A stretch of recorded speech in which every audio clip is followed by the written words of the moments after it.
Achieved the 10-minute mark. Yay!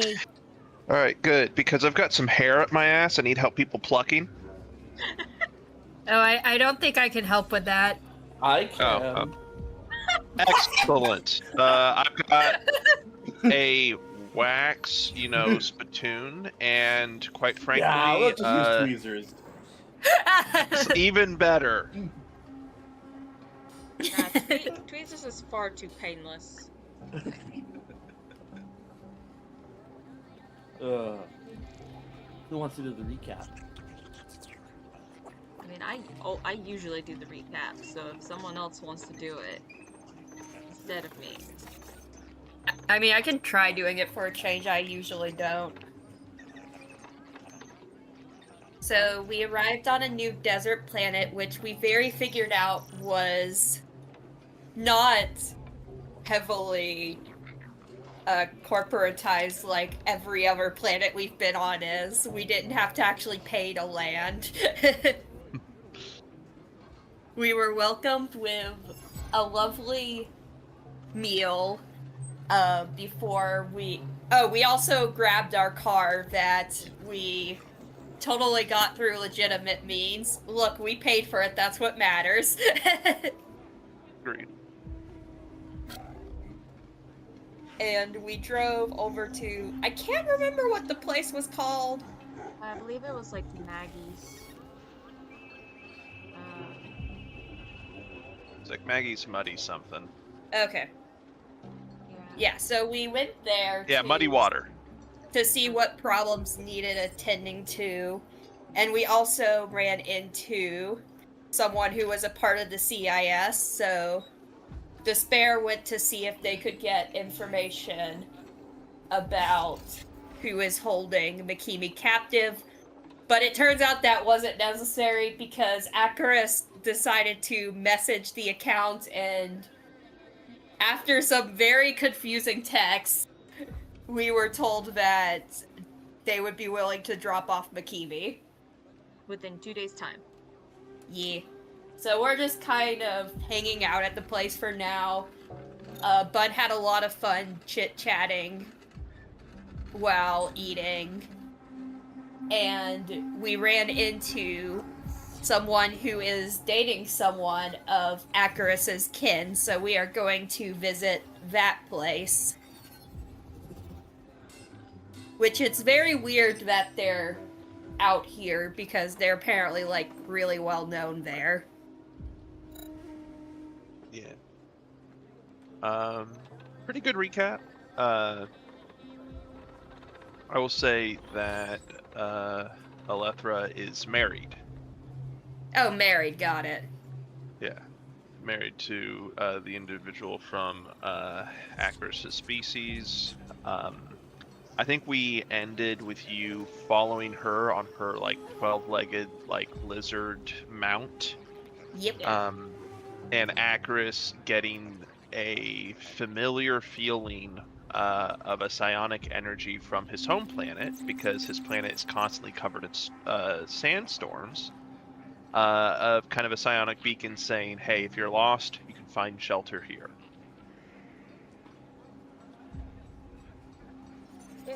If I remember And specifically, we ended right when we got to the place. yeah, when it came within line of sight. You guys do see a ranch, quotation marks. You know, the reason why it's quotation marks is because it's even kind of low-tech stuff in this universe tends to be kind of high-tech. You see that the ranch itself is on treads and appears to be capable of moving. At the outer rims of the ranch, you see these giant standing poles that then splay out into almost like a clawed hand. Acris would definitely know this as kind of just a moisture collection device for whenever you're not by a water source, so you can still, like, you know, drink, bathe, you know, water plants and animals. There is, you see a giant container and a one-armed individual using psionics to just pop a bunch of plants out of the ground and toss it into the container behind them that's floating along. And you see what looks like a bunch of like little, really think of like a cross between like a rat, a medium dog, and a cockroach. It's kind of got like the rat body, but it's the size of a medium dog with like a dog's head, but it's got like the shell and like exoskeleton of a cockroach, just in a horde following the ranch behind these like kind of floating little, oh, what's the word I'm looking for?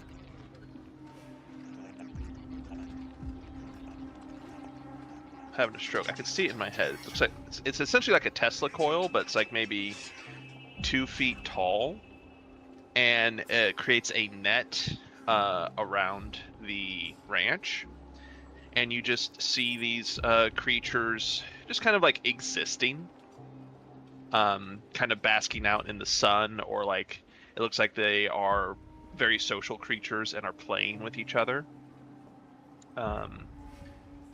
Then you see various other forms of crops that are being grown on this ranch, with the root crop currently being harvested by the one-armed individual. Alethra is like, welcome to our ranch. I will murder whatever artist is on the homepage. Don't worry, there's multiple. Yeah. Alright, give me a second. Hey, wait a minute. My nails still survive. Yes, I like the nails. We're keeping the nails. Like, I'm an eldritch being. Doesn't mean I don't like feeling pretty. Yeah. Oh. Do I recognize these animals? Are they native to my home, or are they this world? They're native to this world. This world. Are okay. these the skink rats that or like something similar to skink rats? Quite possibly. Okay. Alethra is like, hey, let me go grab Iktari, and you know, you feel free to head on into the ranch. Doors open, you know. You see that she hands like a little like janked up, slightly rusty droid the casserole, like the various casseroles that she got from Maggie's. He's like, take this into the kitchen if you would. Thank you, doll. And she's gonna go talk to Iktari. Okay. So I was told to enter the ranch or wait here. You guys feel free to enter the ranch itself. It doesn't seem like she's, saying anything's off bounds, but it's very much just kind of like a make yourself at home kind of energy. All right. Okay. I will do so then. Enter. Yeah, I'm gonna go ahead and go in. You guys enter. I would say you get hit with a fresh burst of cold air, but they keep it cooler than the desert, All right. but not cold. Takes a lot of energy to keep it cold. It feels the exact same in here.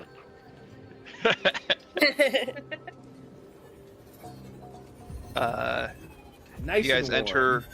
Yeah, nice and warm. Windows are open, so that, they're doing a lot of natural cooling of just like a solid breeze. It actually got hotter in here.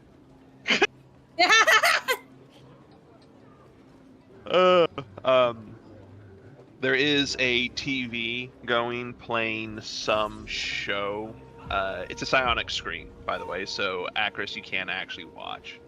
Ooh, fancy. It's some show about some fighter pilots in a war long over. It's like, I want to be clear, it's not the War of Unification or the War for Independence, whichever side you're on. It's literally like, this is probably like some what was considered at the time major war, even before the Cyberform Wars. There is one of those creatures that you saw in mass hordes, just kind of hanging out inside, just kind of cocks its head, and it's like kind of like exoskeleton rat ears, kind of like do a dog, like one ear down, one ear up, and cocks its head at you. Okay, I need to know, how big are these creatures? These creatures range from about the size of a puppy up to about a German Shepherd. Okay, got it. So they are bigger than me. Yes. And it does immediately zero in on you, Bun. Oh God, no! And approaches you and just kind of bumps you with its nose. No, it does not get to do that because Bun is getting the fuck away. Oh, and now it thinks you're playing and will start chasing. Yeah, Bun's probably going to be running away from the animal for a bit. Well, I mean, if Bun wants, or if Bun like says something, Despair could reach down to scoop Bun up and get him to higher ground. Yeah, probably when Bun gets close to Despair. Okay, fair enough. Yeah. Just kind of like looks up, doesn't even really say anything, just in flight mode. Yeah, fair enough. Despair immediately hears that, and then just bends down instinctually, and as soon as Bun gets on his hand, she'll scoop him up. Yeah. Thanks, Steve. You're welcome. Yeah. Other things that you can kind of see through here are the kitchen. It looks kind of like an open floor, like really think ranch house where everything's kind of accessible by the living room. And just a couple moments after Bun gets picked up, Alethra comes in and is like, "Oh, Sir Reginald, don't be harassing our guests." And hands and pulls out one of the vegetables that was being harvested outside and tosses it to Sir Reginald, who begins to eat it.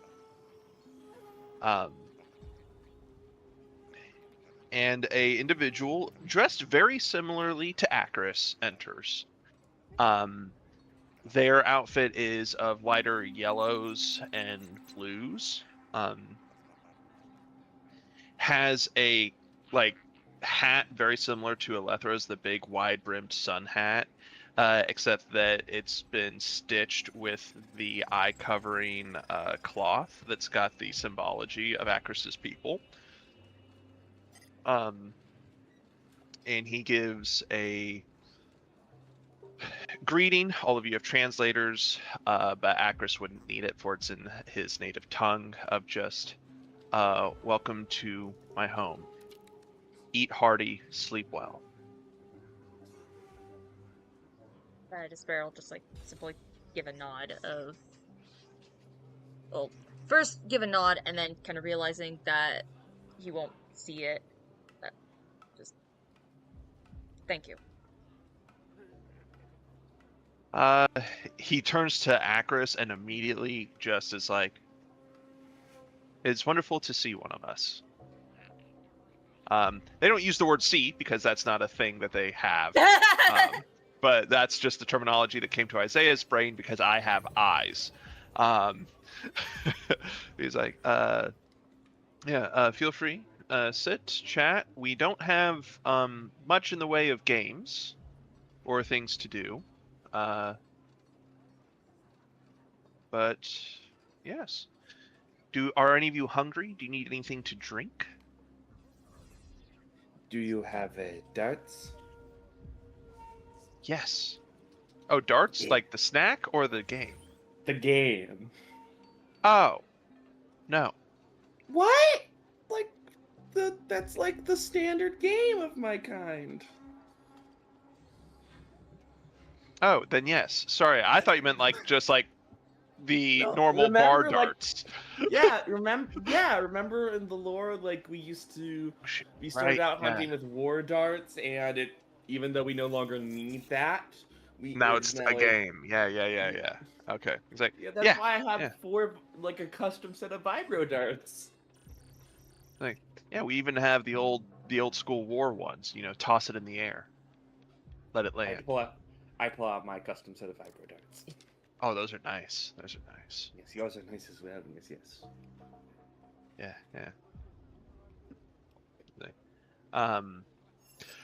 Honestly, I think he's more than happy to just start geeking out over the fucking darts because he's got like a bunch of different sets. He's like, I got vibro ones. I got like these like special steel ones that can like stop energy blasts. It's like these are for long distance, short distance. I had to pick up a set to take with me before I left the home world. Yeah. Oh, dude. So I still have my original set made from the Marcus tree. Yeah, it's pristine condition. Here, let me go get it. I'd love to see it. Yeah. While the two are geeking out over darts. Yeah, we leave to look at the darts. Yeah. Alethra has the biggest smile watching the two of them head away, and she turns to the rest of you and goes, well, I'm not entirely sure if you guys are interested in darts, but, you know, like I said, feel free to just kind of hang out, chat. You see that her little wrist pad kind of lights up for a second. She looks at it and goes, feel free to hang out. I have to go take care of some varmints. She heads to the door, and you see a big ass, like 4-bore rifle. I don't know if you guys know what a 4-bore rifle looks like. Elephant gun. Elephant gun swish. All right.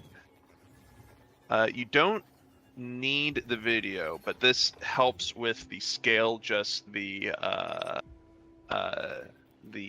thumbnail, essentially. Oh. All right. That's a 4-bore rifle. It is honestly just kind of short of a anti-tank gun, if I'm being honest. That can puncture lightly armored vehicles. With the scope, and she goes, I'll be back in a little bit. Just kind of feel free to, like I said, hang out, enjoy the critters. Sir Reginald will not bite. I don't know if you guys are familiar with this particular species, but they are herbivores. What kind of... Oh, that's a relief. I know you said they're herbivores, but what are their species called specifically? Calaxis genome. Locally, we call them skink rats. There we go.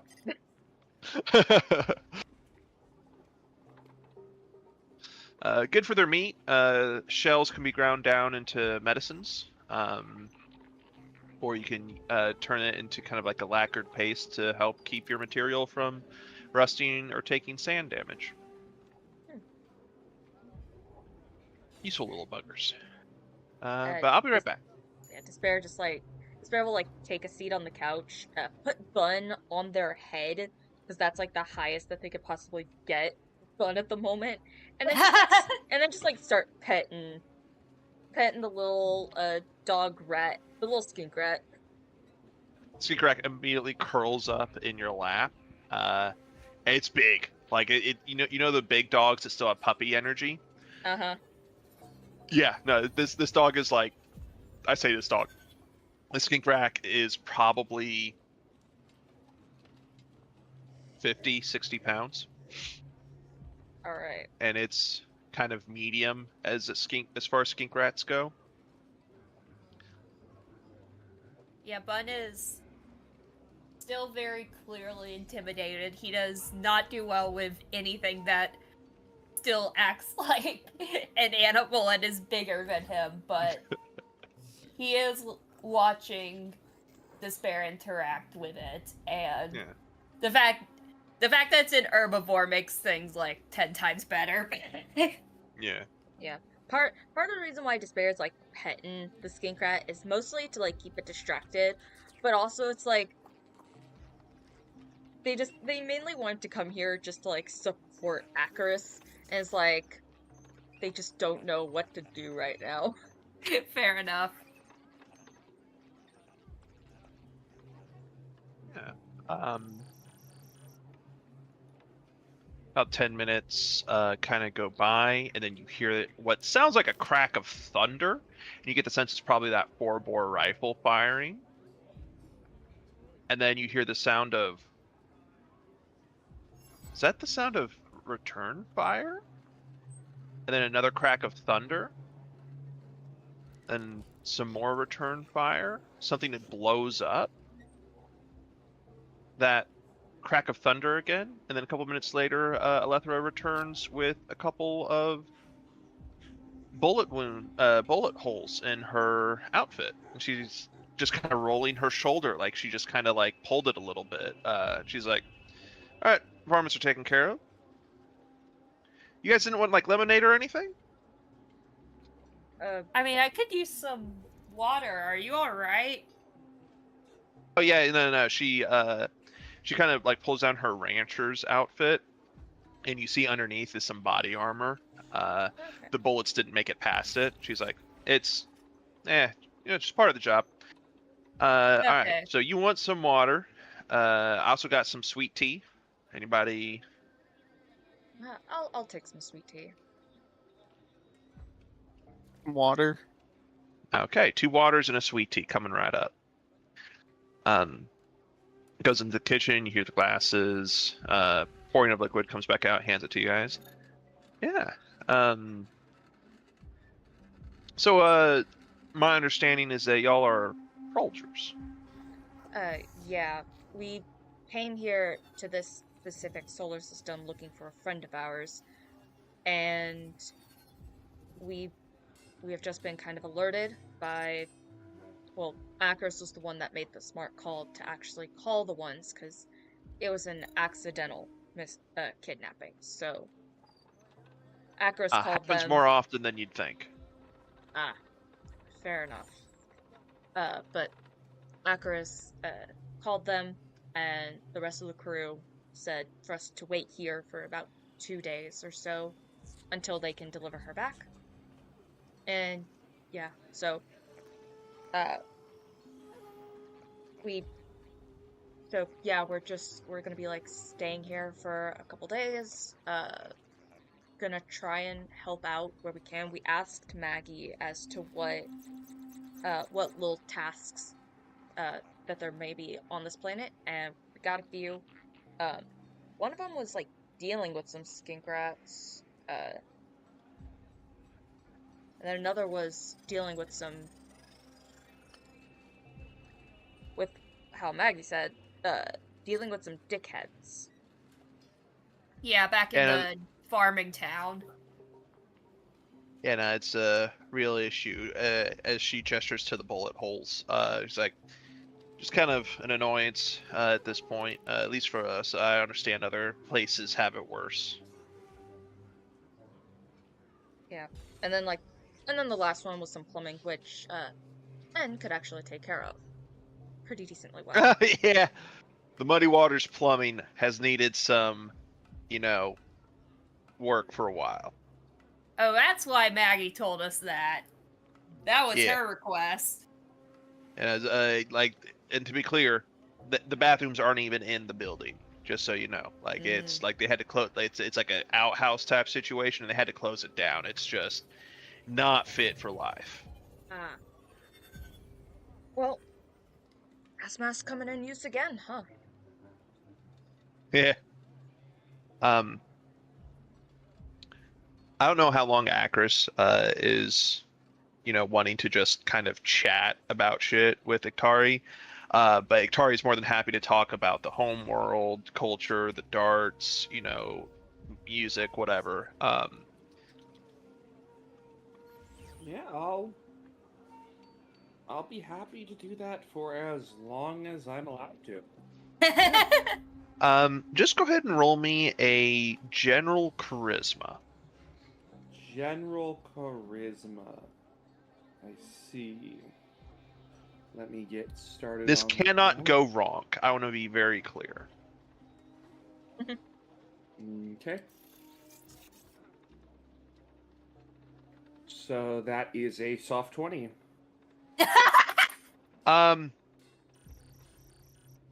It's not something that they super mention. But so kind of in a funny way, how your quote unquote blind sight works, my understanding of it is clothes kind of don't super matter since you can see past walls. I think you can still see walls. Yeah, you can still see the walls, but it's like you can see what's on the other side. So the logical extension of that is clothes don't hide anything from your species. And you see underneath their clothes, because they have one arm, is various shrapnel wounds and stab wounds and bullet wounds, and kind of just the vibe of this planet and these people, and just like in this dark room, also in like kind of tucked away in a corner, still kind of on display, but very much most guests don't get to see this room, is kind of like a CIS flag and some medals.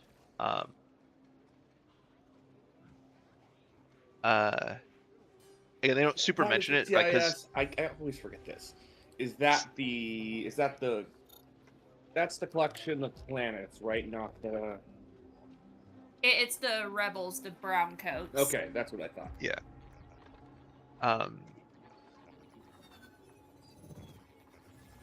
Well, if they don't mention it, I'm not gonna cry. Yeah. I want to be clear. It's not that like they're avoiding the subject. It's just much more of like a oh shit. It's like running. It's like being in like, fucking Africa and running across someone from Huntsville, Alabama. It's just like what like. Fair enough. So, how did you end up settling here? Oh, well, I don't know why I'm still doing a southern accent. They wouldn't be doing that. It's like, I met Olethra in the Tural system. Different units of the ward. She was a combat medic. I was a trooper. And it was near the end of the war. and she just kind of patched me up, gestures to his arm, or lack thereof. Is like she patched me up, and while I was on the mend, the official news of the surrender came through, and not wanting to potentially drag any problems back to our home, I decided to just settle out here. And she apparently was from this planet to begin with. I just found desert planet close enough to home. Hooray! A couple years later, I met her back in to a town. nice planet I did not like.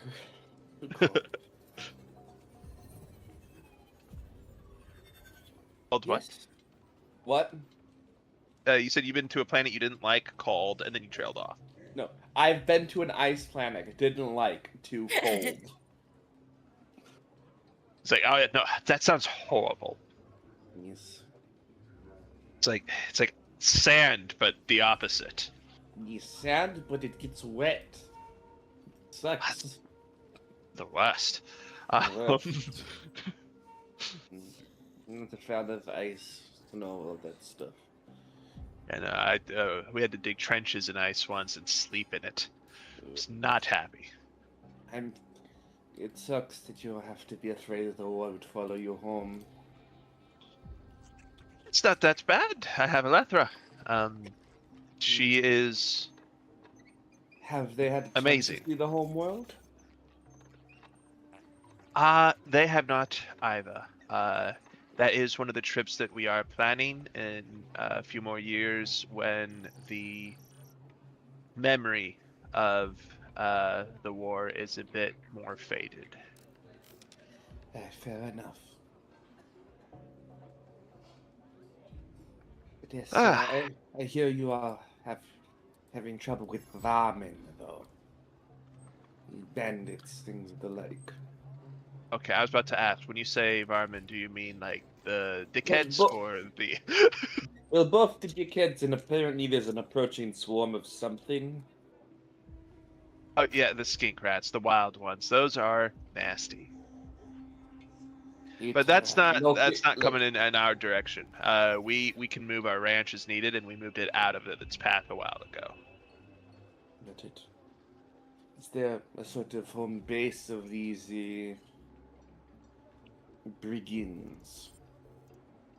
Not particularly. They tend to travel around in these giant motorized vehicles, and their home base is a just absolutely massive kind of hodgepodge fortress vehicle. I see. Is their boss named Max by any chance? Yeah, he's always angry. I don't know why. I don't know why Max is mad. Max the Mad is so unchill.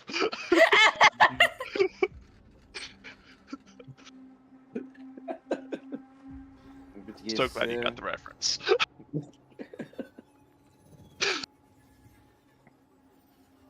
Yes, I think that is something we are going to be trying to fix here on business for a bit, unfortunately.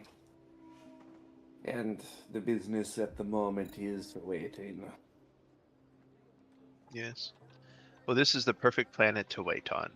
I've been waiting here for 8 years, and it's still perfect. Helps to have someone to it with, eh? It does. Speaking of, he just immediately turns around and starts heading out. He's like, "I'm going to go hug and kiss my wife. I was not able to do so when you guys first arrived." Oh, that's adorable. Yeah. Yeah. I guess I will follow out. Yeah. From your guys' perspective, Iktari emerges, nods at all of you, just walks up to Elethra, who's just been kind of chatting, hugs her, gives her a big kiss, and goes, Sorry I didn't say it when you first got home. Welcome home. I got distracted. She's like, it's fine, sweetie, it's fine. Yeah, and you guys are just kind of, you guys can spend the evening here. Fine, and you don't know how to say it. Okay, They do have some spare rooms if you want to stay the night. Entirely up to you guys. Akiris would not even dare to request such a thing from a person he's known one day. Yeah. Fair enough. We are kin, but that is still considered rude. Yeah. Even if, you guys if I know for a fact he'd let you open the home, don't know him well enough to request it. Yeah. Yeah. At some point in the evening. Sorry. At some point in the evening, by the way, you guys get a series of images and a homemade music video from Glurg. Glurg has befriended some of the mud workers. Big, burly individuals, men and women, just tanned, or whatever is the equivalent for their alien species, and has set up like a series of beach chairs. He is in the shade because he can't really do the sun. But the others are all in like either like 1920. I know I said this off stream, but this is for our people watching. These people are wearing like the 1920s bathing suits with the like black and white stripes, or they're wearing Speedos. There is no in between. They've got like sunglasses on, as does Glurg. Glurg's got oversized sunglasses on, and those like little metal things that people used to tan on the oh, I almost said tar pit, but that's not the right word. It's where things land. Landing pad? Yeah, on the landing pad. Then it's like a video of them doing like a bunch of like 1920s exercises and a lot of hup hup hup hup hup hup hup hup hup hup type energy. Them lifting weights, and like I'm clear, like all these people are like his new friends that he's made. Whenever it's videos or images of them lifting weights, like they're fully in the shot, you can see the edges, and then every time it's Glurg, it's like zoomed up so you can't see the edges of the bars. And at one point you do see that there is a hand that gets into frame a little bit at the edge of one of the bars. Glurg is not a strong boy. Not in this form. And then the sexy and I know it music video, but made from a bunch of muscular, not overly attractive people who are covered in hair. And that's Glurg's afternoon. Well, looks like Glurg's having a fun time. Yeah. He does indeed.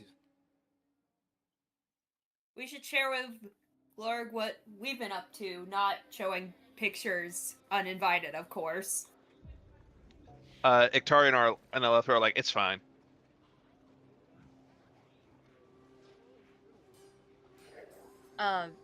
In that case, Despair's gonna gather like everyone around, and take basically a full group photo, and send it to Glurg, and say, we met one of Akron's lovely people. Get a message back like, oh, that's so wonderful. You know, give the crew all my love. So happy for Akris. Just basically just the Glurg energy of just like absolute support and love. Aww. You see Alethra's kind of wrist sensor kind of flares again. She goes, they are persistent today. Picks up the 4-bore rifle and heads out. Is there any possible way we can help you?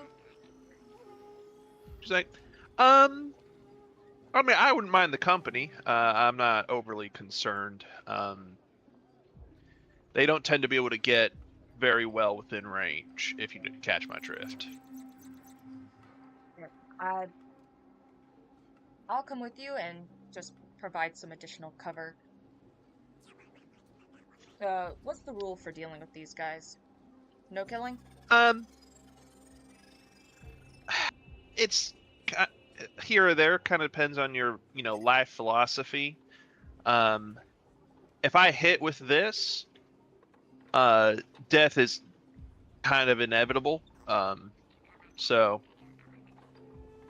to them, 4 people behind them, and the vehicle they're on. Okay. Yeah. And yeah, I'll follow her out. Yeah. She heads out to kind of the middle of the ranch. And there's this metal disc that she stands on, and she goes, I believe your particular species can fly. Yep. So I don't need to give you any of the warnings. Presses a button, and it just shoots you 100 feet into the air. Cool.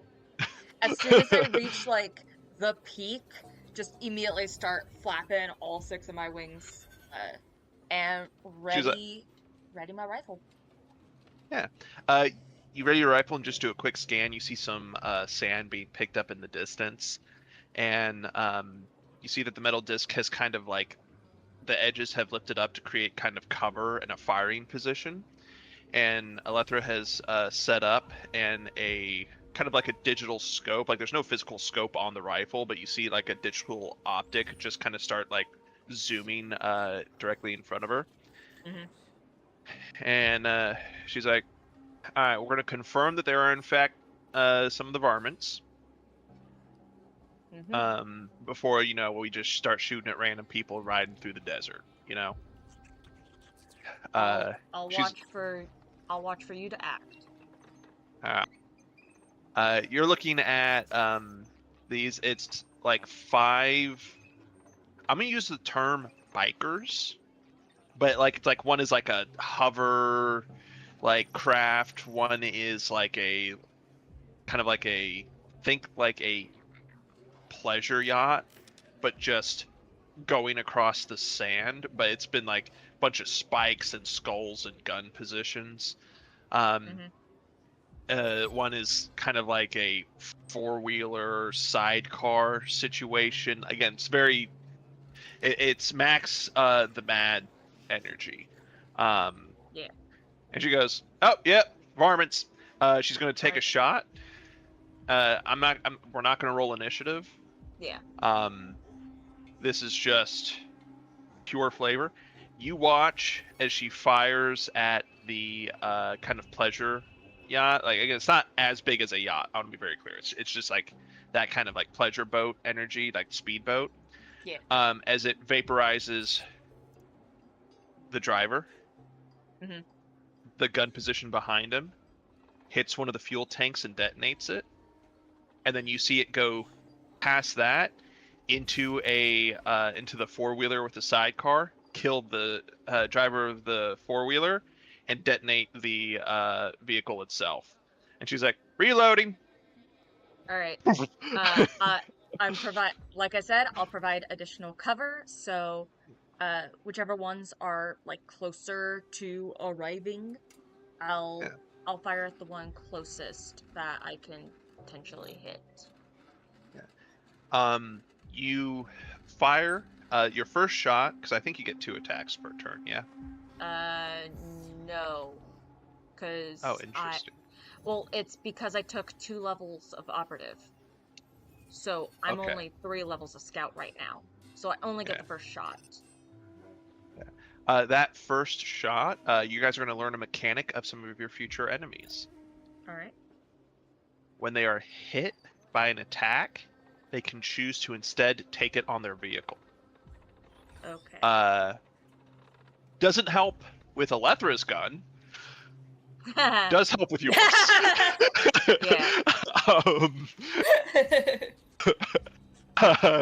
You fire, and especially since they have the warning, basically because they just watched, 2 of their vehicles blow up. You see that they kind of just side saddle like Comanche Native American used to dodge incoming fire, and your shot just hits their vehicle, and they get back on. give the bird in your guys' general direction. And she's like, all right, one more shot ought to scare him away. Right. She's gonna fire, knock one out. Just again vaporize person and vehicle with their fucking 4-bore rifle. And watch as the remaining two kind of turn around and go away. She's like, all right, well, now you met the varmints. All right, and I gathered some useful information. Yeah. As dickish as they are good on those vehicles. Yeah, let's head back into the rest of your group. All right. Also, just while you're up here looking in the distance, you see maybe 20 wrecks out there. Mm.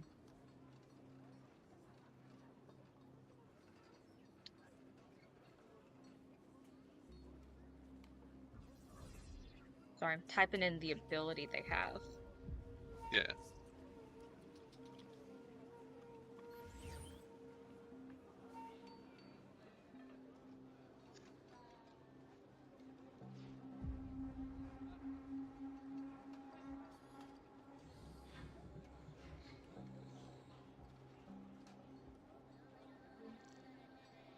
And of course, this is very oversimplified, what I just typed down.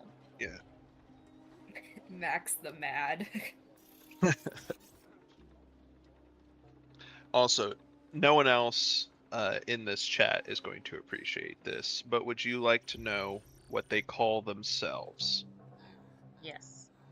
They are the Atlant Jackals. Heh. Ah, Nice. Yeah. Chris got it. Yep. Yeah. I don't get it, but still, it sounds cool. Yeah, it's also why they call them varmints, because jackals are essentially a form of coyote. Ah, fair enough.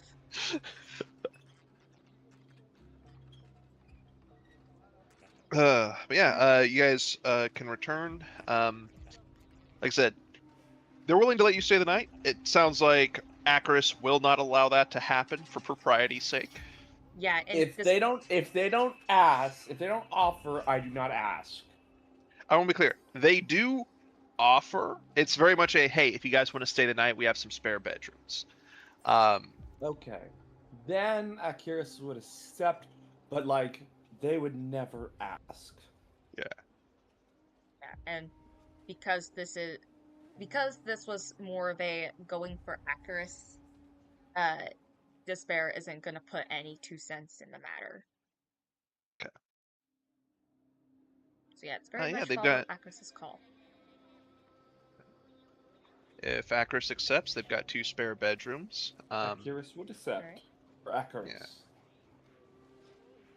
Alright. 2 spare bedrooms, each one with a king-sized bed. Their couch is one of those pull-out things where it's like there's a mattress underneath that you can pull out to sleep in. They've got accommodations. Alright. I mean, but Bun is perfectly fine sharing the bed. Yeah. Yeah, I was He gonna does say not take up much room. I was gonna say Despair will probably take up the head-bed couch. Yeah. Just simply due to how big they are. Yeah. You guys go to bed. Despair specifically, because you guys will find that your bedrooms are not soundproofed, but they are more resistant to sound. Kind of the whole thing is like we're gonna make sure you get a good night's rest. Yeah. Not a lot of disturbing. You're out in the living room. Yep. Kind of 1 a.m. in the morning, you generally kind of wake up to Alethra muttering to herself. Her hair is in a messy bun. she's got her armor kind of half on. Her little wrist thing is flashing red again as she grabs the 4-bore rifle and heads out.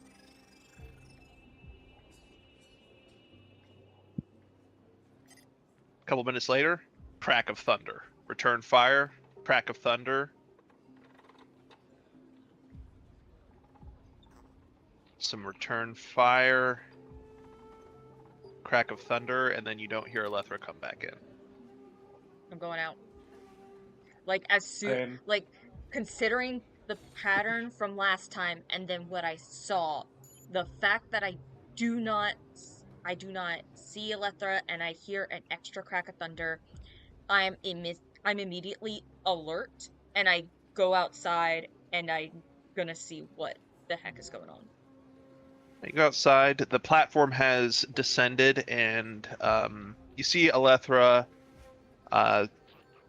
has her battle armor kind of half off, her shoulders exposed. Looks like some of the rounds actually made it through the armor, and she's bleeding slightly from the head.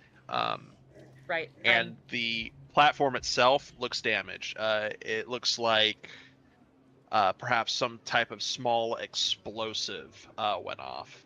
Right, And she's patching herself up. She looks up at you and goes, "Oh, I'm sorry, I did not mean to wake you." As she's patching herself up with one hand. You do not need to apologize. Let's get you inside. If you just carry my rifle, I can get in on my own. All right. Yeah, I'll carry the rifle. What's your strength score? 12. Can you make me an athletics check to pick up this rifle? Oh, fuck. Okay. Everyone in this party is weak. Achilles will do his best to help. I will say, if you are sleeping in a room, roll me a perception to see if maybe the gunfire woke you up. Because the rooms again Would it are not be passive perception. What's your passive? 17. Yeah, I'd allow it. Yeah. I just assumed for things like waking up in your sleep, you'd want passive. That's also almost as good as mine. Yeah. But I rolled a 15 in athletics. Okay. Holy hell, is this rifle heavy? Acris can help Alethra get in. But like this, I want to be clear. This rifle, like you, and it didn't look that heavy when she picked it up, because she would pick it up with one hand and carry it. Yeah. But she's also a farmer. Yeah. That farm strength is real. I have just enough strength to carry my own sniper rifle. I don't have much strength for anything heavier than that. Yeah. You guys get in, and she's like, so down the hall with the bedrooms, Acris, if you'd be so kind, there is a leather satchel in that room with the darts that you were in. It's got a crescent moon with some green stars. If you'd go grab that for me, sweetheart. We'll do. I do that. Yeah. Opens it up. It is a field medics kit. So for humans, field medics and doctors and healing is the Red Cross, as we all know. Generally speaking, though, in the wider universe, it's a crescent moon with green stars. Oh, that's pretty. Yeah. She's just kind of patching herself up, and she's talking, and this is she's talking as if like, oh, I just scuffed my knee on the way in. Head wound, shoulder, whole thing is just like, yeah. So I'm so sorry that it woke you guys. Digs out a bullet. You guys can go back to bed if you so desire. I would not be a rude host. Digs out another bullet. Starts patching the wounds. How long have we been asleep? You guys have been asleep for 4-5 hours. So everyone would technically be awake, because most of us need Right, only because you guys half take the amount of medium sleep. rests. Yeah. Everyone only needs to be the medium fair, rest. unless Bud thought there was a reason to need to get up early, he probably would sleep in. Yeah, Despair is actually gonna go grab Nyx. I think And I need a full 8 hours. Oh shit. okay. Because I like think. I know for me Yeah, I'm pretty technically, sure it was me and Is Makimi as well as Despair. well, I is know, is it a racial thing or yeah, it would be a racial thing, right? That you yeah. need to look It'd at. be a racial. I know for myself, Species. I took like the Guerrilla yeah, tactics. the guerrilla tactics. So I could sleep for only half the amount of time. Yeah. But because I only took that because I think like everyone else was able to sleep a lot uh faster than me. Well, I know at one point we had Pad, and like I said, I know Makimi has it too. Yeah. And I have So it, but is still sleeping in because he can. If Nyx does if Nyx does need the rest of it 8 hours, Yeah, then I Nyx know needs. Akirith needs 8 hours. okay. Then in that case, Despair will let Nyx sleep. But like the moment it gets time for Nyx to be able to wake up, Despair is going to be rather urgently getting him up and getting him out the door to take a look at the little pad thing. What? What am I also, looking at? Um, it I can't remember how to exactly describe it. so Um, it's about a 20-foot like metal platform that can hover at various heights and can deploy kind of cover and firing positions on the edges. It looks like it took a little bit of explosive damage during the night. I see.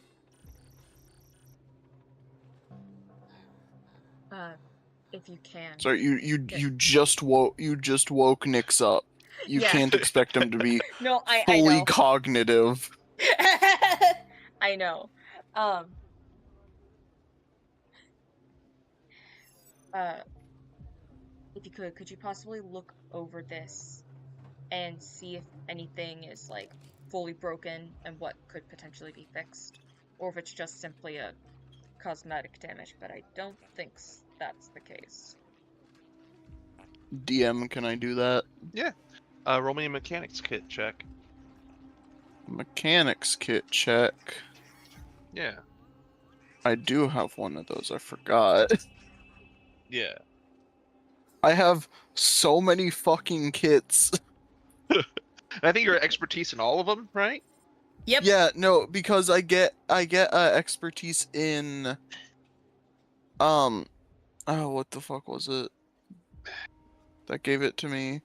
It was something that like gave me expertise in every kit based on the kits that I took for my class, I think. Yeah. That's basically all of them. Yeah, mechanics kit, expertise, so that is I'll be right back, guys. All right. Alrighty.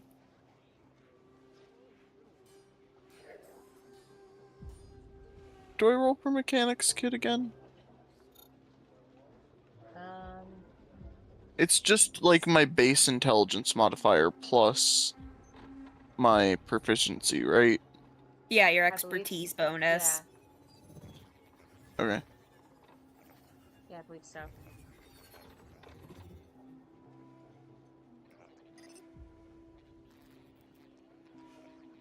I'm gonna wait till Isaiah enough. comes back. Yeah.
Such exciting gameplay.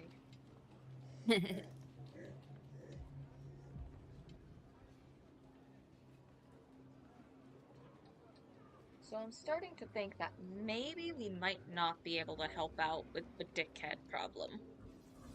No, Probably we can. not. We can. We just gotta find their big fortress and destroy it. That's the problem, though, is finding Boarding their big action. fortress.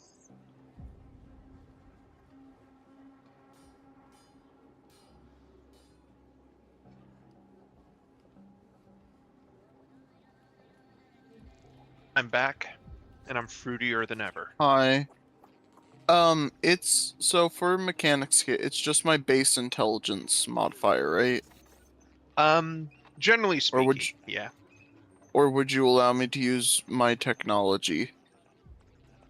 So you should have, yeah, it should just be your base intelligence plus expertise. Okay. Yeah. 16. Oh. It wasn't that heavily damaged. You're able to repair it with some of the stuff they keep by, almost like it gets damaged pretty often. Sleepily repair. Yeah.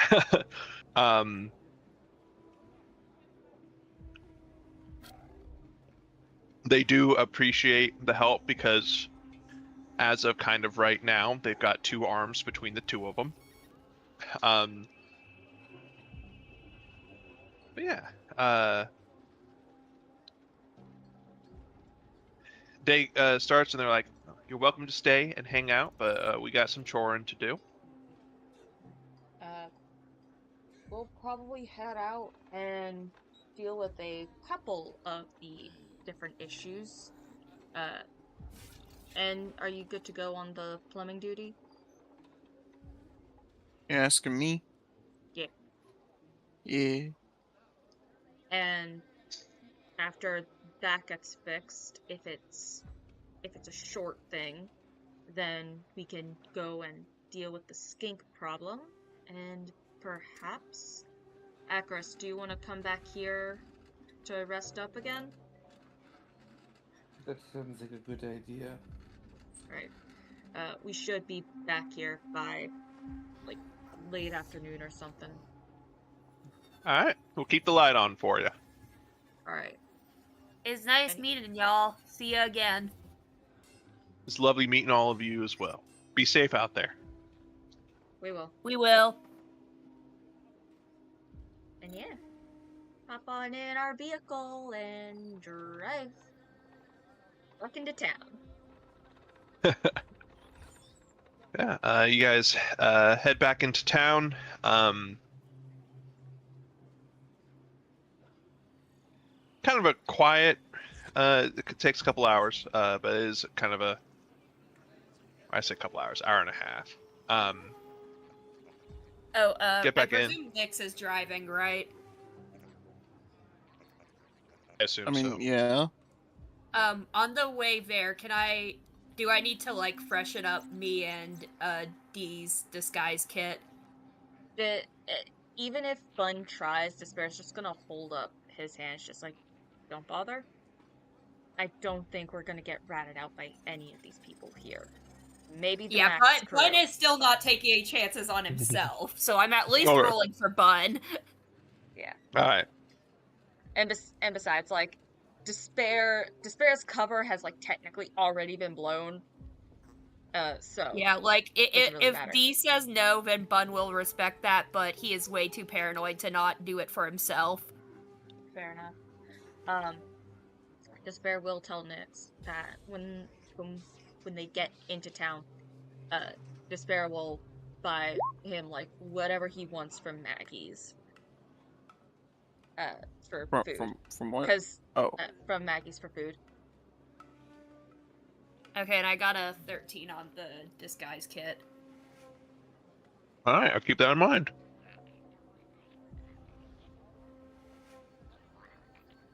Because you know, these people out here are definitely corporate junkies who really live for this stuff. Again, Bun isn't taking any chances. Bun's a paranoid fucker. Despair is like, you know what? My cover has probably already been blown so many times. It doesn't really fucking matter right now here. Yeah, these people are so fucking chill. Yeah. Yeah, you guys rock up to Maggie's. It is pretty dead in here. You see that Maggie herself is behind the bar. She's sitting on a kind of a stool with the feet up on the bar itself, reading a book. An honest to goodness book, like just paper, not a hologram, not a data pad. She looks up and just goes, "Oh, welcome. You guys here for some like breakfast or something?" Some breakfast, and to also like help with a couple of those issues you had mentioned. The plumbing problem, and the skink rats. Ah, all right, all right. Well, how about this? Uh, since you're gonna be helping us out, this will be on the house. Oh, okay. That works. And what do you want? Can I get what I got yesterday? Oh yeah, you need sliders, fries, onion rings, milkshake coming right up. Hmm. Harold, get your shit in gear. We got guests. She just yells into the back, and he's like, "I'm on it, I'm on it." You hear food starting to be prepped. Smell it too. She's like, "Anything for the rest of you?" What would you recommend? Not for me personally, but for you. Oh, this early in the morning, I'd want to keep it light. So just a charcuterie board and a small bottle of wine. Alright, I'll do that. Alright. Get a charcuterie board with like various meats and cheeses and crackers and fruits and a bottle of wine to pair it with. Nice. Go ahead and roll me a Constitution save as you drink the wine. Yeah. Oh boy. Yeah, like, Despair is gonna be, like, very slow with the wine, because she knows she needs to be, like, at least somewhat at the top of her game before dealing with the skink rats, seeing how big that one was. Ah, shit. I cannot roll one-handed for the life of me. That's a 14. Alright. This wine hits a bit harder than you thought, but you're fine. You are fine. Okay. Alright. You get the sense that, unlike a lot of other wines from other places, this is a bit more, let's call it a bit more local. And apparently the locals like it fucking strong, the DC. Fair enough. Note for next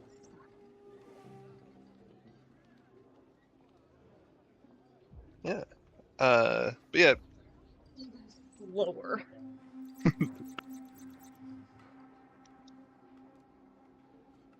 But yeah, breakfast is generally served with whatever it is that you guys want. And as you guys are eating, you see coming from one of the doors behind the bar. The people that are there are not there anymore, but I'm just going to pull us back over to the bar. Yeah. Fair enough.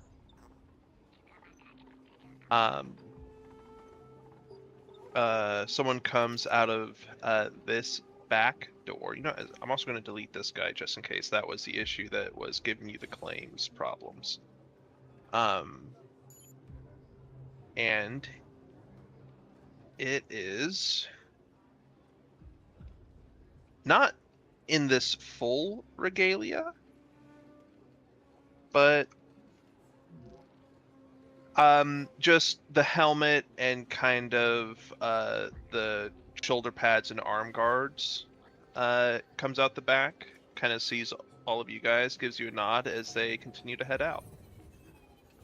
Alright. That did pop up for everyone, yeah. Yes. Yep. Okay. Yeah, just gonna enjoy the meal, and when Nyx is ready, we'll I know Despair is gonna go with Nyx, for the time being, but yeah, when Nyx is ready, they'll request for like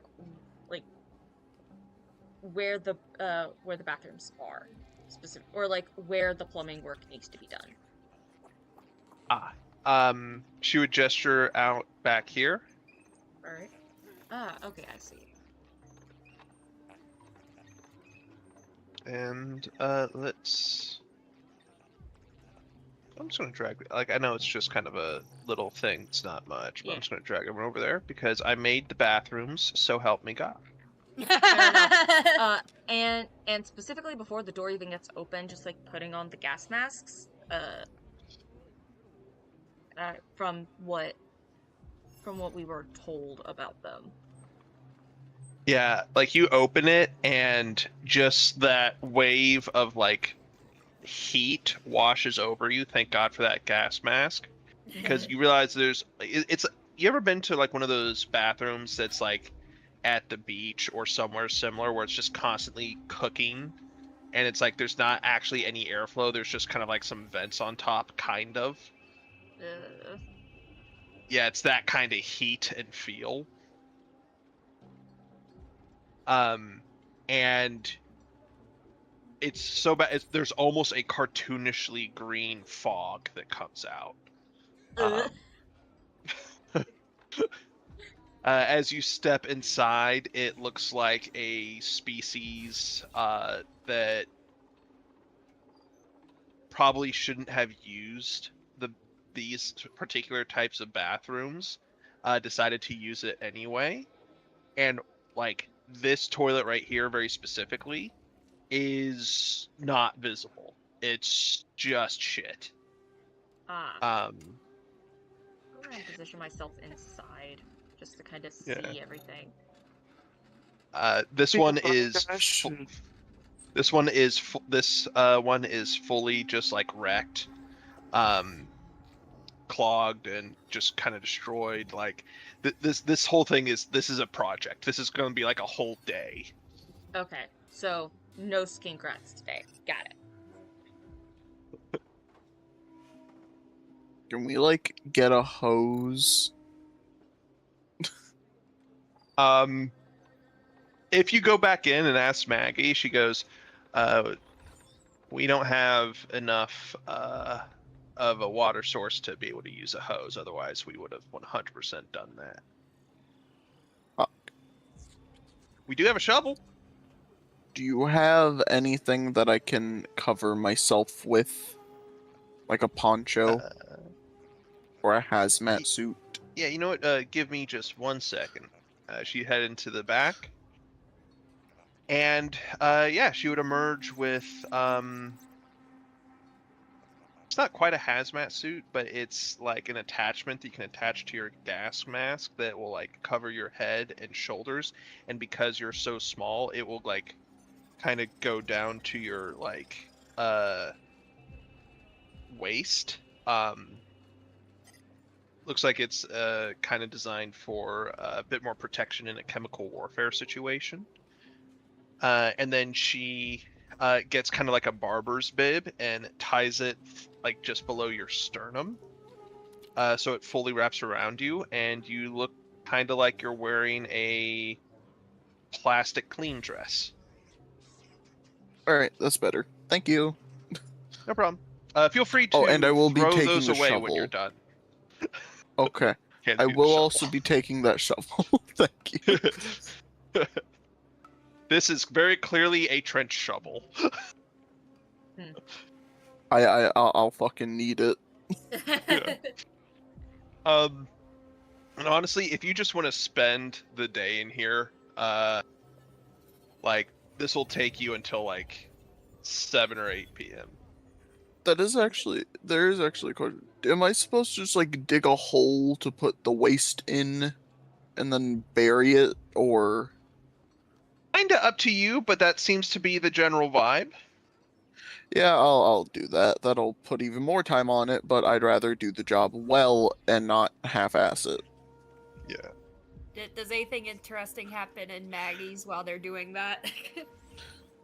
I mean, I assume Bun's not helping. Alright, Bun, as evening kind of rolls along, a lot, like, it gets really packed, for a little bit. You see some of the same people from before. Looks like that couple that showed up the first time to watch TV probably shows up every afternoon. Roll me a general perception check. Okay.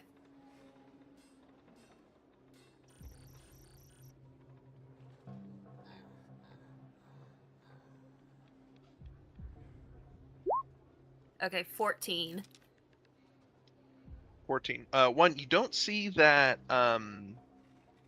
individual from before, the one that you guys kind of pegged as essentially a narc. Uh-huh. But what you do notice is there's probably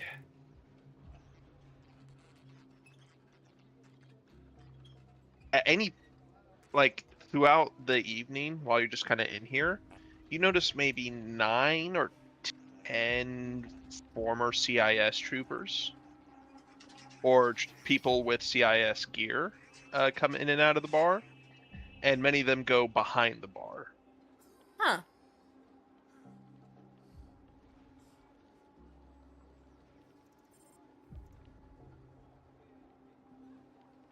Well, that is not something I'm going to dig my nose into on my own.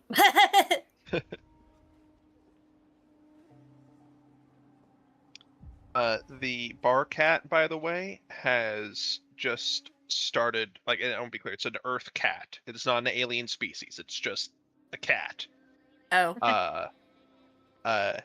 Has started hanging around you. Oh no! Oh no! Oh, what is it doing? Just kind of purring and rubbing up against you if it can, or like if you like run away from it, just kind of like slinking behind you. The tail is like up, but shoulders are also kind of shimmying. Oh no! It's got that prime pounce position. Oh god!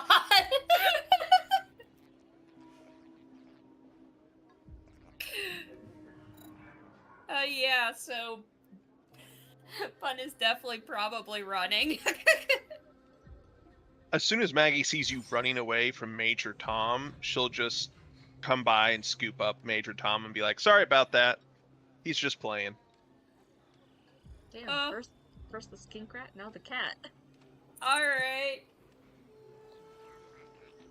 She gives him some scritches and a little bit of catnip to, zone him out. Is he used to being around smaller creatures? Oh yeah, yeah. He knows the difference between ascension and pest control. Okay, good.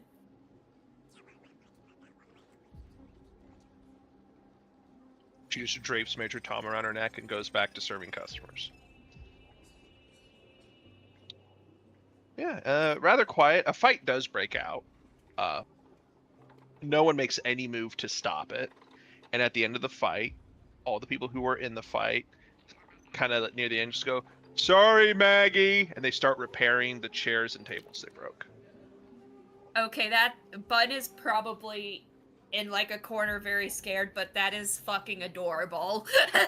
Yeah. She's like, "It's all right, fellas. You know the cost, and I appreciate you fixing what you broke." That's adorable. Yeah, day will come to a close. Even with the gear, Nyx, I just need you to make me one con save for having to deal with just all of that. I will say something I was kind of thinking about, but I think the one way Despair could potentially help is just simply using their wings to essentially blow, like, Oh wait, create a you said a con save, right? Yeah. Sorry, that's +5 then. But yeah, Despair will be like flapping their So wings 18. to kind of blow out as much of the stench from the room as possible. So Yeah, so so it's that's an 18, not 15 then, because It's a success either way. You managed to kind of clean up all the mess, and your minimum on a like mechanics kit check is like an 11, right? yeah. Just go ahead and roll me a d20. Don't roll a 4 or lower. Oh boy.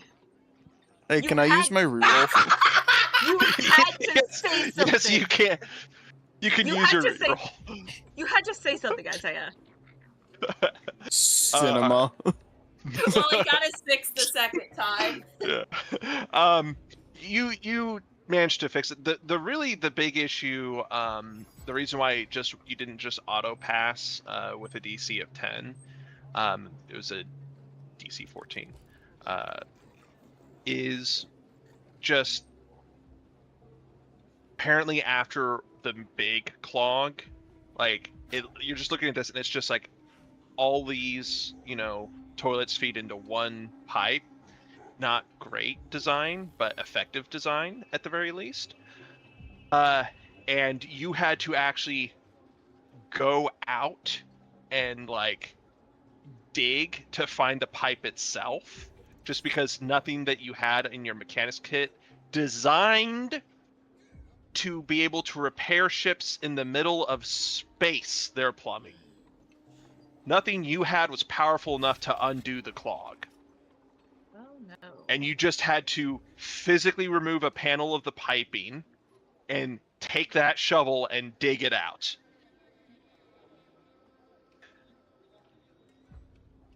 Yeah, that's your day. I really hope whoever used that bathroom when they weren't supposed to was banned. They were.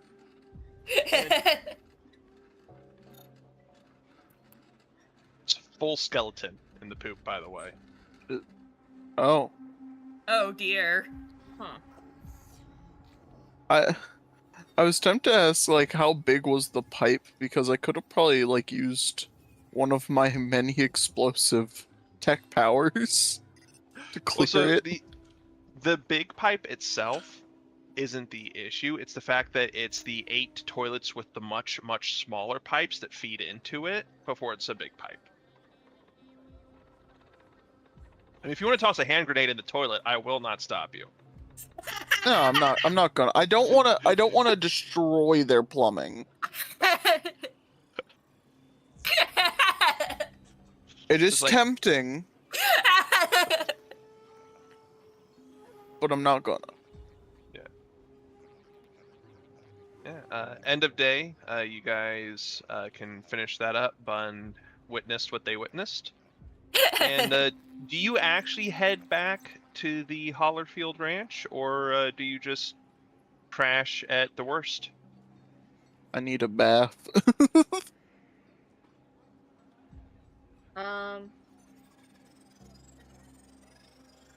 Well, I don't think any of us got those two's number, and we said we would be back. Acris did. Oh, okay, cool.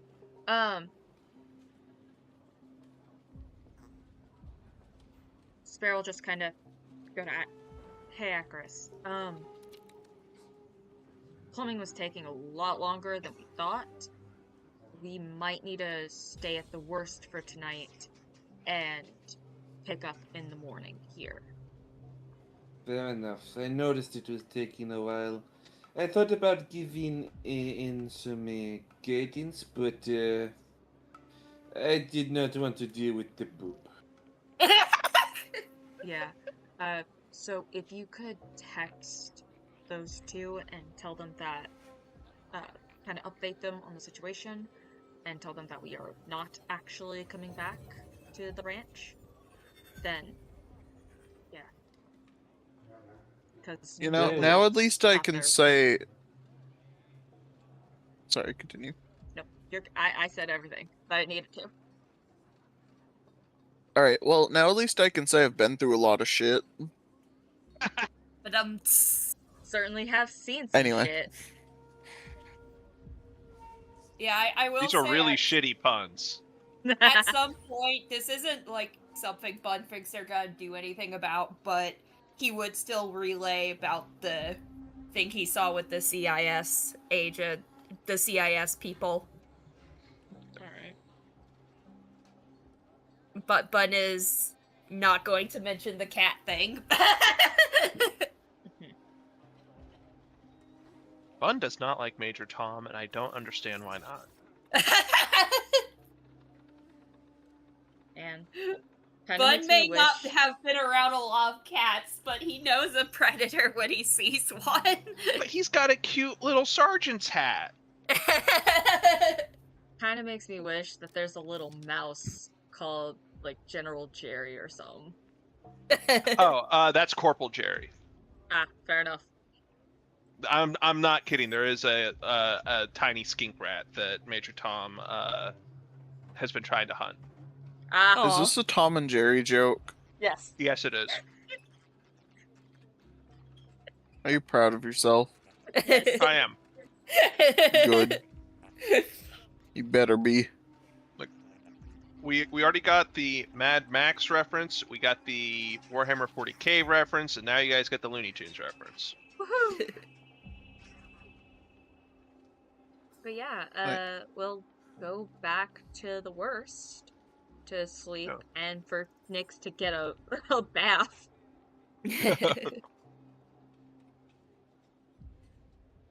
I feel unclean. You should. You definitely should. Like, Bun is um, used to the smell of the worst, but, like, I feel like he probably put on the gas mask just from how much instincts right now. And Despair, because Despair was in there, wings out, wafting it in. True, Yeah. very true. Yeah, just like once Bun catches up with you guys, you notice almost instantly he puts on the gas mask without saying anything. Yeah. Fair enough. But yeah, Um, and like since you mentioned that, yeah, Despair will also have to take a bath. yeah, 'Cause I was not thinking about that. Glurg's got a little like Mai Tai and like a coconut, and is hanging out with his new friends on the boarding ramp for the worst when you guys emerge, and he goes, "Hey, did you guys have fun?" Yeah, we're still getting some work done. Met, showed you the picture, met a lovely couple. And yeah, unfortunately, we weren't able to finish the plumbing for Maggie's, so instead of going back there for the night, we're staying here. Nope, glad to see you guys are safe and sound. As you guys are bedding down for the night, Acarus, Yes. it's not, because I don't know if you were here whenever they basically asked Acarus to text the couple to let them know that you guys aren't staying Yeah. the night. Sorry, I was Yeah. muted and I didn't realize till later. Ah, Oh, okay. oopsies. It's not uncommon. Like, you know people in our real life that, like, you'll text and they won't respond till, like, a day later. But given how friendly and polite they were, it's a bit odd that it's been a couple hours and they haven't responded. Oh. I am no. concerned. Can we go visit friends? Well, this is right before we're all going to bed, right? Yeah, this is like 9 p.m. Yeah, and it's I mean, gonna I take can it's I gonna can take go a with you, couple hours. Acarus. I don't need that much sleep. It's gonna be like Okay. a couple hour drive, right? It's like hour and a half. Okay, I'll go with you two. Is Glurg already asleep, or No. He only sleeps in like 2-hour bursts, and even then, it's like half his brain shuts down at a time, so the other half is still. So he can still technically talk and interact. all right. Well, as I asked that, I suddenly started thinking like, I don't think I want to ask, because I was gonna ask if he had like something to pierce through vehicles that we could borrow for the time being in case we do run into the deckheads. At the same time, though, um, I don't think any of us three, meaning Despair, Bun, and Acarus, are going to be able to lift that thing, much less get it into position with any, with like a tripod before the dickheads are just gone. Yeah, I have a -2 in strength. Yeah. All right. So the three is Nick's going, or is Nick's just done for the day? Nix will go. Okay. Alright. Well, I was gonna say like Nyx could possibly sleep because yeah, because like Slayer, it'll be about like a 3-hour to and from the house if we decide to come to the worst.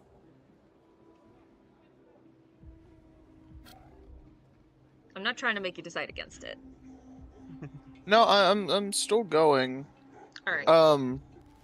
I was going to ask, since one, Nix was the only one working on that whole thing for the whole day. Should I take a level of exhaustion considering Nix's size and negative strength modifier? You know what? You can take a level of exhaustion, and for being the one to bring it up, you also get your inspiration back. Yay! It's just I feel like it's fitting. Yeah. One. All There right. we go. Which what does exhaustion do again? Right, yeah. Okay. You guys are driving out there. It is dark. I say dark. It is less bright. It does not get dark on this Oh, yeah. planet. Yeah. Oh yeah, right. They did say that. Yeah. One of the suns is below the horizon, so like I said, it's less bright. Yeah. But there's still sunlight. As you're driving out, about hour 15, you see a plume of black smoke in the horizon. Oh. Do I recognize that? You didn't see it the first time you came out here. Okay.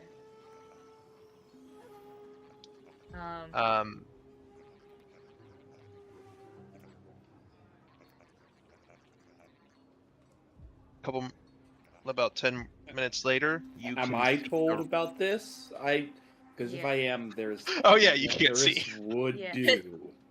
Yeah.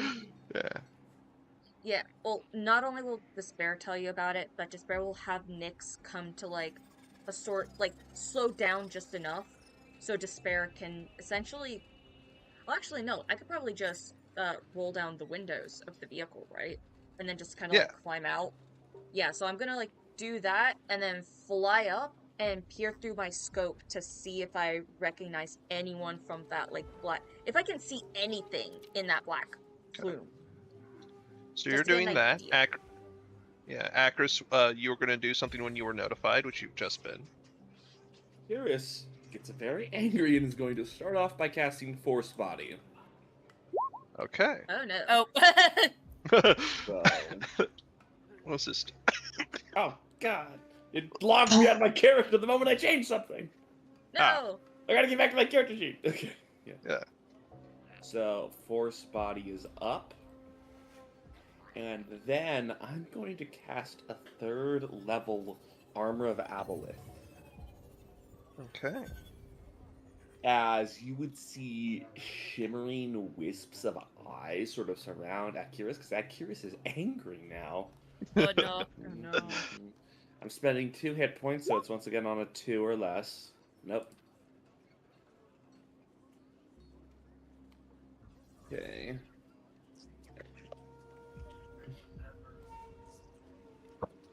Just making sure we had. Okay. That is what Akirus will do at the moment. So while Acris is doing that, or Curious, we'll get the pronunciation down at some point. Despair, Akorus. It's Akorus. Acors. I just Despair, get roll me lazy that. and say Akirus every so now and then. Yeah. Despair, roll me a perception. Alright.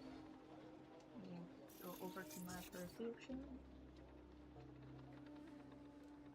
Alright. Ooh. Okay. Okay. That is a 28. 28. Hard to make out the details, but it does appear to be the ranch. The ranch appears to have burned down. Oh. Like it looks like the fire is basically over, and the smoke is just residual. Do I see any people? Or any dots, specks of, like, living creatures? Living creatures. No, you do see many wrecks approaching. The even beyond that field of like 20 wrecks you saw the night before, or quote unquote night. Mm-hmm. Rex it looks like they probably just decided to accept casualties and just swarm the ranch. The fields appear to have been burned or thrashed. The herds of skink rats are not moving. The floating disc, half of it is kind of like the tail end of whenever you spin a top, the tail end of it, when the top of the top is like almost parallel with the ground and is spinning. Half of it is doing that. The other half appears to have collapsed into the now burned down ranch itself. And you see one of the 12-legged lizards that they had is dead. You see its body surrounded by a couple of other smaller things, and you guys can see the other one is just kind of loosely wandering around the ranch. This happened. Alright. I'm gonna fly down to the vehicle and basically is Nick still because I'm presuming Nyx is the one driving. Is Nick still moving at the same speed, or has he stopped? No, Nyx would not have stopped unless told. Okay, then essentially I'm gonna like fly catch up, because I would have to like stay relatively like same place in order for me to like presumably for me to get like Normally, that good look. normally you don't have this even at max speed able to catch up, but for this I'll allow it. Yeah, fair enough. I mean, if I need to slow down for you to get back in, then I can. Yeah. Yeah, I think that would make more sense. It's like I'm struggling to try and even keep up, which I can't. Well, And because so- we have communicators, so you could just ask Yeah. me, hey, can you slow down for a sec? Oh yeah. Yeah. I yeah. forget that we have communicators sometimes. Yeah, welcome to the modern Whoa. era where you can just I be like, know. "Hey, dog, slow down, please." Well, even then. But yeah, I'll ask you to like slow down, just so I can get back in, and I'll tell everyone what the fuck is going on. Which, real quickly, how far away are we right now from them? Like 5 minutes at speed in the vehicle. Okay. Um. You guys can get to the ranch, and it is a war zone. No pun intended. Yep. Great. The skink rat herds have been slaughtered, and it does look like some of them were at least taken. Those giant containers of like vegetables and stuff that you had seen Iktari loading up when you arrived are missing. The crops, like I said, have all been either thrashed or destroyed. The ranch is burned down. Like I said, the lizard is dead. One of the lizards is dead. That lizard has about 6 or 7 dead individuals around it, and the like I said, the platform is split in half. One is still kind of floating and just going in like that top spin out thing. Other half is in the ranch that's been burned down, and there are maybe an additional 8 bodies leading up to the ranch, and that's not including any of the destroyed vehicles or dead bodies that were driving towards it that you saw in like that pattern approaching. Mm-hmm. What do you guys do? Is Akiris told about this? Oh, you're here, Akiris. You're walking around. This is you guys walking around a bit. You can. I mean, it takes Akiris longer, but these are things you can see. Quotation marks. See. I mean, I don't think Bun is used to seeing this many dead bodies. Like, he's probably been trying to comfort Icarus for a bit, like, I know it was Nyx who had the little stuffed bunny, but still, Bun is fluffy, and he would try to help in any way he can, but upon, like, actually seeing what they're looking at, he's probably not stable enough to do any comforting. I'm going to try to find someone who is not quite yet dead. Yeah, I was gonna say like is Not perception. Either or, whichever skill you use. What were you saying, Despair? Okay. I was gonna say because I don't know why, but when you do like big descriptions, my brain forgets some things. Did you say the ranch was on like a blaze or anything? No, it's a husk. It's the fire is done. Okay. There's nothing left to burn.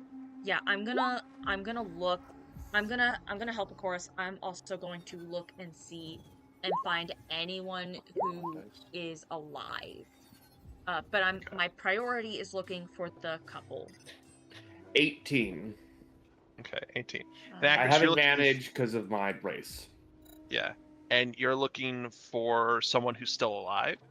Yes. All right. Despair, you're looking for the couple primarily. I'll also allow you to roll a perception or investigation. Oh, cool. Whichever one you prefer. On that 18, Chris, you do find a individual.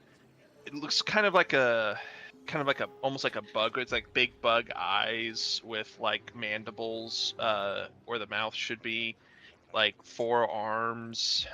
It looks like it could also fly at one point, but it looks like it took a 4-bore rifle to the shoulder, blowing off 2 of its arms and 2 of its wings. And it's still alive, fucking barely. And it's like wearing like, hodgepodged armor that's like, this is a road sign that we shoved spikes onto type shit. By the way, I rolled a 25 for perception. 25, you go into the ranch. We're going to cover this before we jump back to you, Acris. Okay. I would say Bun is with Despair, by the way. Not going to do a perception check because, again, I'm trying to stay a bit in character. But Despair is who he's the most comfortable with. Despair. Mm-hmm. When you first enter what would have been the living room, you see about 9 more bodies in various states of having been cut apart or with darts, or what's left of the darts, the parts of the darts that can't burn in their bodies. Mm-hmm. And you see a one-armed skeleton it's charred. There's no flesh left. The skull has no eye sockets. That has been crushed underneath the half of the platform that descended in here. And about 10 feet further, where her body was probably thrown, you see a figure that has battle armor that seems to have been untouched by the blaze, even though the flesh underneath burned away, with a 4-bore rifle that was bent upon impact. And it looks like even having collapsed through the building, she managed to club 2 more individuals to death that had approached her before the fire overtook the ranch. Um, We're gonna jump back to Acris real quick. Yeah. While you sit in your despair. Acris, what do you do with this son of a bitch? Give me a second.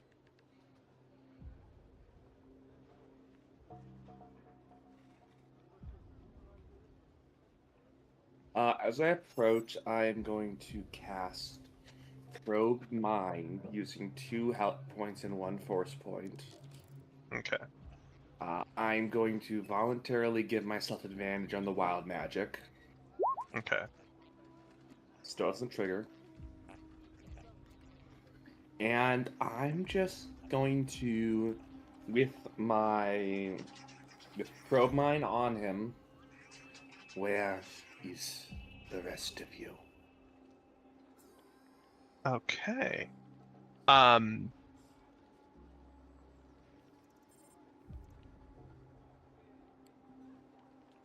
He's not that bright, and I'm not even gonna bother rolling a save for him. He's like choking kind of in his own blood, like he's barely alive. Just goes, "Go fuck yourself." In your mind, you see where the rally point was on a map. As a matter of fact, that map is not on him, but it's on one of the people underneath the giant lizard. And kind of there are various hidey holes and places to meet up after raids. Okay. I'm gonna do I'm gonna do a check for Akiris. That's fair. Okay. Akiris is not going to simply put his electroprod to him and hold down the shock key till he dies. Oh, damn! I mean, deserved, but damn. As Akiris is going to simply call on the beat, I know where to go. And do I see the lizard? You see the dead one. The living one is just kind of out in the distance somewhere. But yeah, you do see the lizard where the map would be. Okay, I grab the map and head back to the car. all right. So with that, just despair also on the comms. I found them. Acris, would you like to pay your respects? I know you barely knew them, but still. I will pay my respect when these vermin are gone. Alright. And I'm gonna walk out. Do I see the guy that was struggling? Yeah. You see that he, realizing there's reinforcements for the other side, is trying to crawl away. Alright. I'm gonna take my hidden blade and I'm just gonna stab him through the leg. He's going to cry out in pain, and I'm going to see if he just falls unconscious, because effectively this guy's got 1 hit point. Alright. He's still awake. Yeah, so I'm gonna keep hitting as, like, basically pressing down on previous injuries, creating new ones, until the fucker he's going to pass dies out the next time immediately. Yeah. I'm gonna make sure he dies like a torturous death. Yeah. Even though it's not much of one. And yeah, Yeah. we'll go to the car.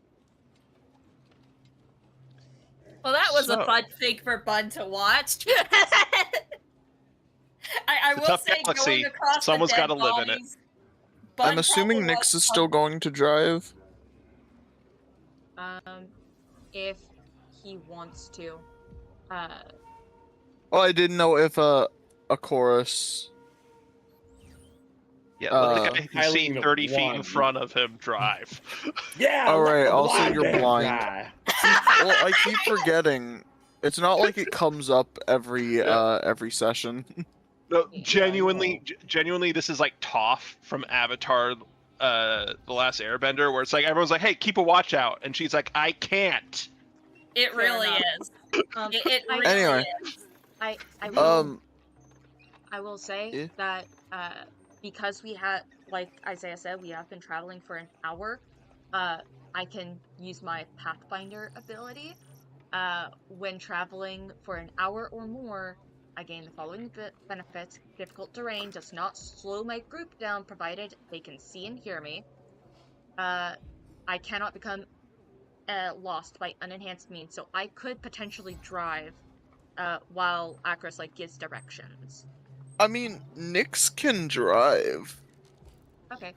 He only and- has 1 point of exhaustion. Speaking of, I was about to But, say, uh, those of you that couldn't take a long rest, which I think is technically all of you, because I think no one can take a long rest in 2 hours, because it was like Correct. 3 or 4-ish. Yeah. Everyone who's not able to take a long rest will now gain a point of exhaustion if you continue. All right. Oh, okay. But Okay. Bun is continuing. He may be traumatized, having tried to close his eyes as much as possible, but he's I'm sticking gonna- with the group through this. I'm gonna send a message to Glurg, let him know what has just happened, and tell him to basically alert anyone else who potentially wants to help, and we will give, and like basically if Akros says where the what like coordinates there are, since he has the stuff for it, Despair will at least like keep Glurg updated on where they are. If anyone else wants to then, like, for whoever Glurg tells, if anyone else wants to follow them to that area.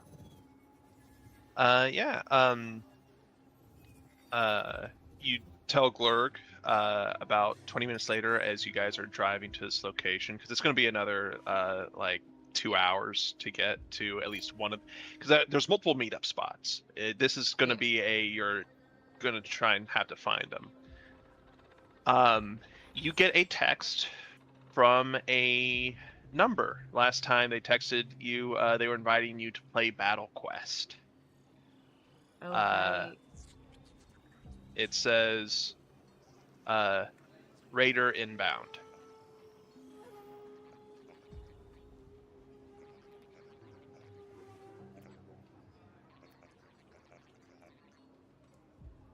Yep.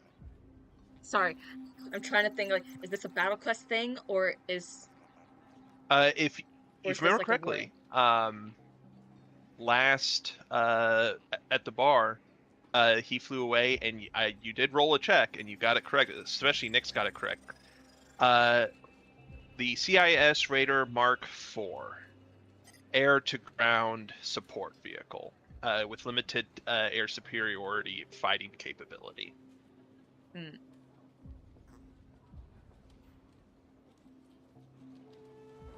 You guys are getting essentially a A-10 Warthog air support. Nice. Alright, cool. Yeah, I'll just send a message back. Heard loud and clear. Expect ground reinforcement when needed. Alright. Yeah. Thumbs up. And then, different text to all of you from an unknown number. Hello, this is Alliance Representative Ishtal. We see you're trying to take the law into your own hands. Be aware that this is finable up to 1,500 credits per instance of law. We are attempting to re-establish compliance in this sector. Please assist us. Okay, look, Bud may be a coward, but he's not that much of a coward. He's ignoring that fucking text. Same. In fact, Despair goes and just simply deletes the text. I think all of us We see are that just you've on a deleted our warpath. text. Yeah. As you guys are heading to the first location, I'm actually going to end session there. I know it's All right. early, Yeah, no, Okay. that is fine. but there's going to be a lot happening, Yeah. and I need to get several maps of various sizes ready. We're getting a pre-combat level up. Actually, yes. Yay! Thank you. 'Cause You're gonna Akira- fucking need it. This We'll this triggers Akira's going down the vengeance path. All right. I figured Um, as much. will this clear my, will this level up clear my level of exhaustion, or am I stuck It- with that until I sleep? You're stuck with that until you sleep. Actually, Alright, sick. I'm sorry to mention this, but would Nyx technically have 2 levels of exhaustion? One for the poop, and the other for not going to bed? Hey, you know what, Nix? If you're Yeah. happy and willing to take the 2 levels of exhaustion total, next session, including the one I just handed you, you can stack it. So you could have, let's call it 3. 4 levels? 3 of exhaustion? inspirations. No, Oh, he'll I have thought 2 you levels said of he could exhaustion. Stack exhaustion. I'm No, he can confused. stack the inspirations, because normally you can only have 1 at a time. Oh yeah, no, I'll happily take Yeah. that. Okay, so we Um, all have our 1 point of exhaustion now, right? Yes, and then Nyx has 2. But next session he'll have essentially. And please take this as the health potions before entering the room. That it is 3 inspirations to use. Ooh. I'm putting that down in the thing. That's so sad. It gives me a frowny face now. Yeah. So you said we are leveling up to level 6, right? Yes. Yay. I want you guys to be prepared that next session and perhaps the session after that will be a slog of combat. Fair enough. Okay. Cool. Alright. Hey, Woo Yes. followed by not woo. Akiris is so angry. Akiris is gonna learn to see. Oh my He's gonna god. learn to what? I'm giving myself the shadow sight spell. 60 Oh, feet shit. of dark vision. As Akiris is going to like give into the whispers and let him see. Oh no. Ooh. Tasty. Damn. Akiris hated the fact that he had to be told about what is happening around him. And it's like, no, I want to see this shit for myself.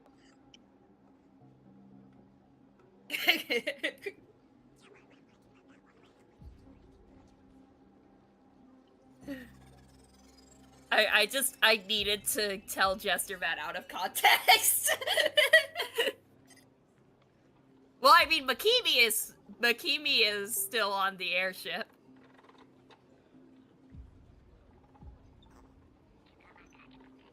Yeah, unfortunately. Well, this would be a great place to introduce Shamir. She can just be from here instead of New Texas.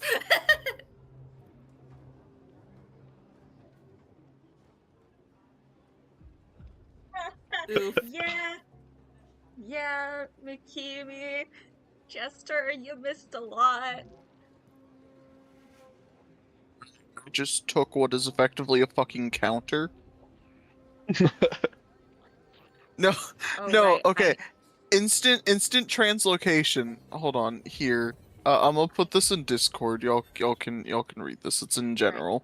I also need. I need to level myself up too. Yeah, I will need to as well.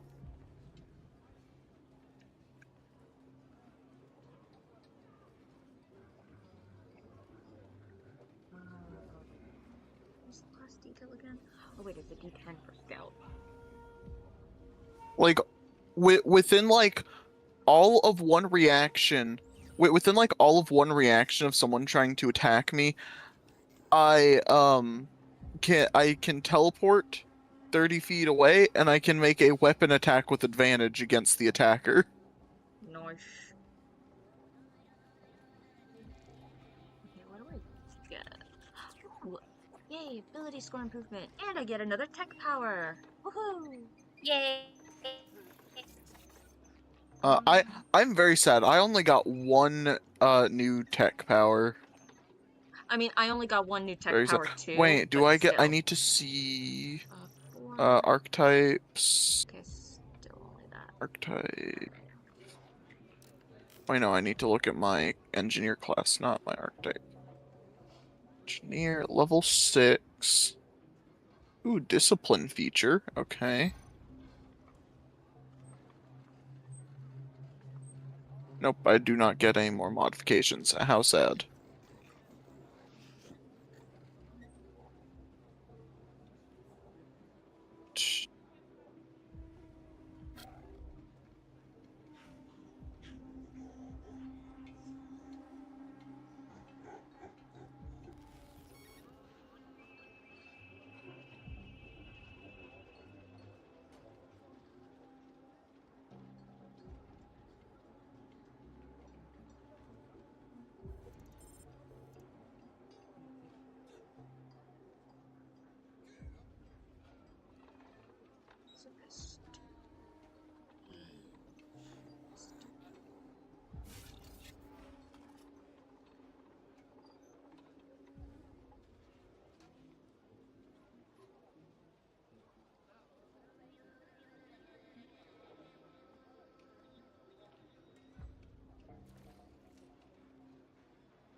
I assume we gain the force points we'd gain for the level up.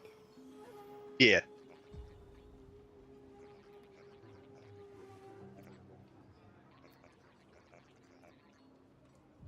I gotta write down what spells I have up.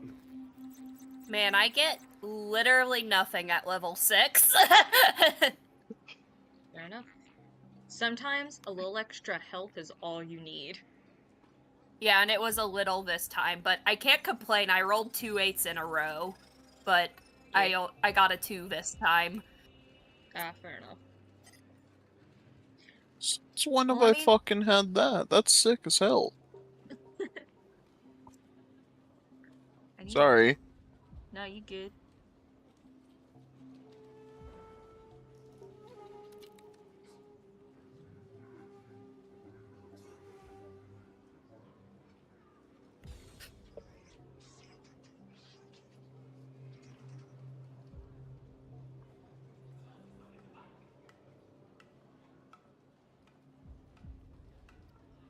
I want you to understand all the things that happened from Akira's getting this angry. Like, Akiris now knows how to use all light weapons and vibro weapons. Hey, a bunch of like really classic darts just freed up. Yeah. Okay, I'm fucking sorry. This is sick. No, I am become Kirby. I now have a copy ability. Oh, nice. Like, this is a fucking paragraph. Yeah. Don't you get a? Yeah, you get something good at 6th level for you.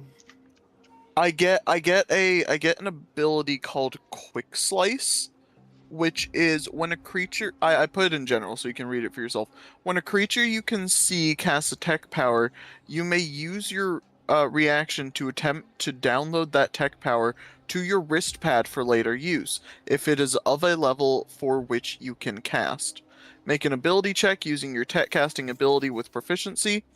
The DC equals 10 plus 2 times the spell's power. Spell the power's level. Sorry, I messed that up. On a success, you store the power for later use. On a failure, the power is not stored. You can cast powers stored in your wristpad as if you had learned them, and they do not count against your tech powers known. Once you have this feature on a once you have used this feature on a creature, you cannot do so again on the same creature until you complete a short or long rest. You can store an amount of levels worth of each tech powers equal to your engineering level at a time. Additionally, you can choose to replace or remove one or more tech powers learned by this feature each time you use it. So I just permanently like gain a tech power Yeah. from That's fucking absorbing dope. it from someone else. I also have adaptable applications. I can just choose to deal additional damage 3 times per long rest. I can touch someone and heal them like 6 hit points and remove a poison or disease.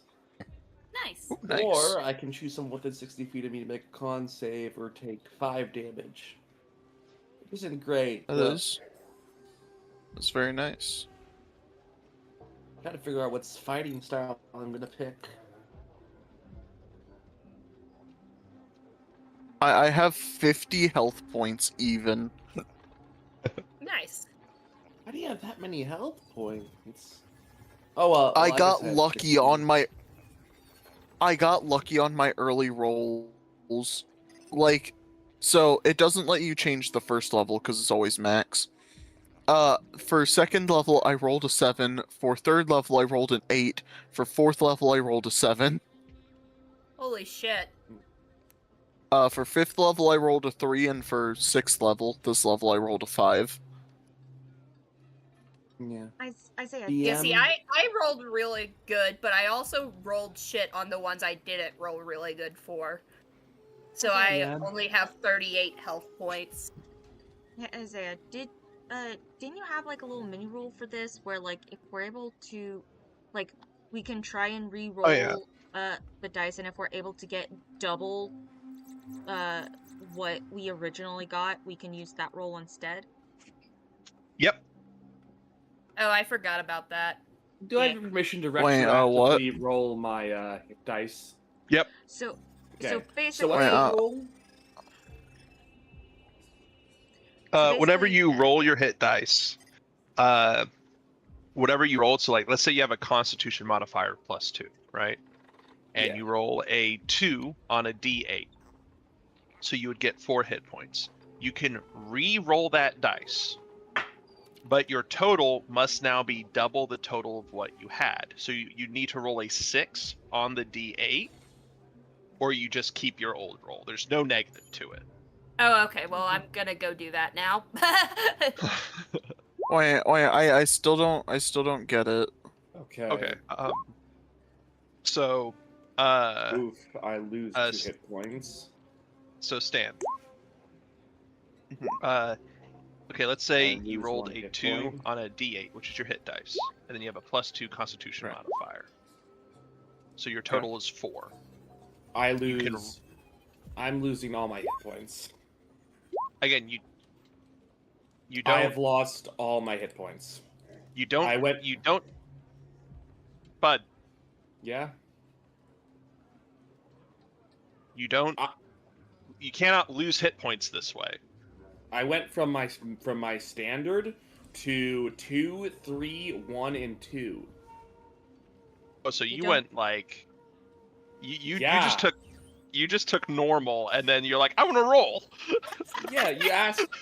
Yeah, you said Oh, I could shit. roll, and I've lost 2, 3, 7, 8 hit points. That is unfortunate. But back to explaining the stand. I now have 53 hit points as someone as the tank. But going back to explain the stance. So the total 4, right? Now, you can roll your dice again. If you roll a 6 on the dice, if you add your constitution modifier, that would get you to 8. So then you could keep that new hit point roll. But let's say you rolled a 4 on the dice. Add your constitution modifier. Now that's only 6. So you don't get the 6 hit points, you would get the 4 hit points you initially got. Okay. I still don't understand. I'm sorry. Okay, I'm just going to type it out, and then you can study it as much as you need. So It's not gonna help. Oh, Like, So are don't you bother. to do this for like ones we haven't done in the past, level ups. yeah. That's I what Chris just got bamboozled by his own dice. Yeah, I didn't roll above a 3 on all. Well, my I dice. rolled to begin with, so I can't lose hit points. I am down. I'm down about 10 hit points. I've lost 2. Yay! The dice gods have abandoned you. Yeah, I'm down 8 hit points as the only tank. I mean- realize your system also sucks because if you have good con, it makes it basically impossible to gain hit points. Yeah, it does have that downside, but also if you have good con, you're unless you roll, 4 times and get below 2 each time, you're getting a decent amount of hit points each level I up think anyway. you mean 8 times, and the highest I got was a 3. Yeah, no, unless the dice gods hate you, you're getting a decent amount of hit points kind of no matter what you roll. It just helps some of the squishier characters not, die. Hi, Fair enough. McKamey. Hello. Hi. Now the wizard has more hit points than the tank. Again, you can always just take, standard, or this is just an option. You don't have to do this thing.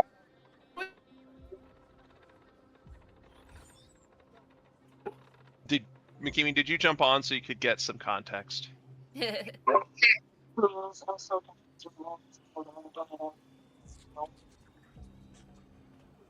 anyone understand that? Nope. Okay. I'm going to assume that you came on for some context, and I'm just going to start telling it to you.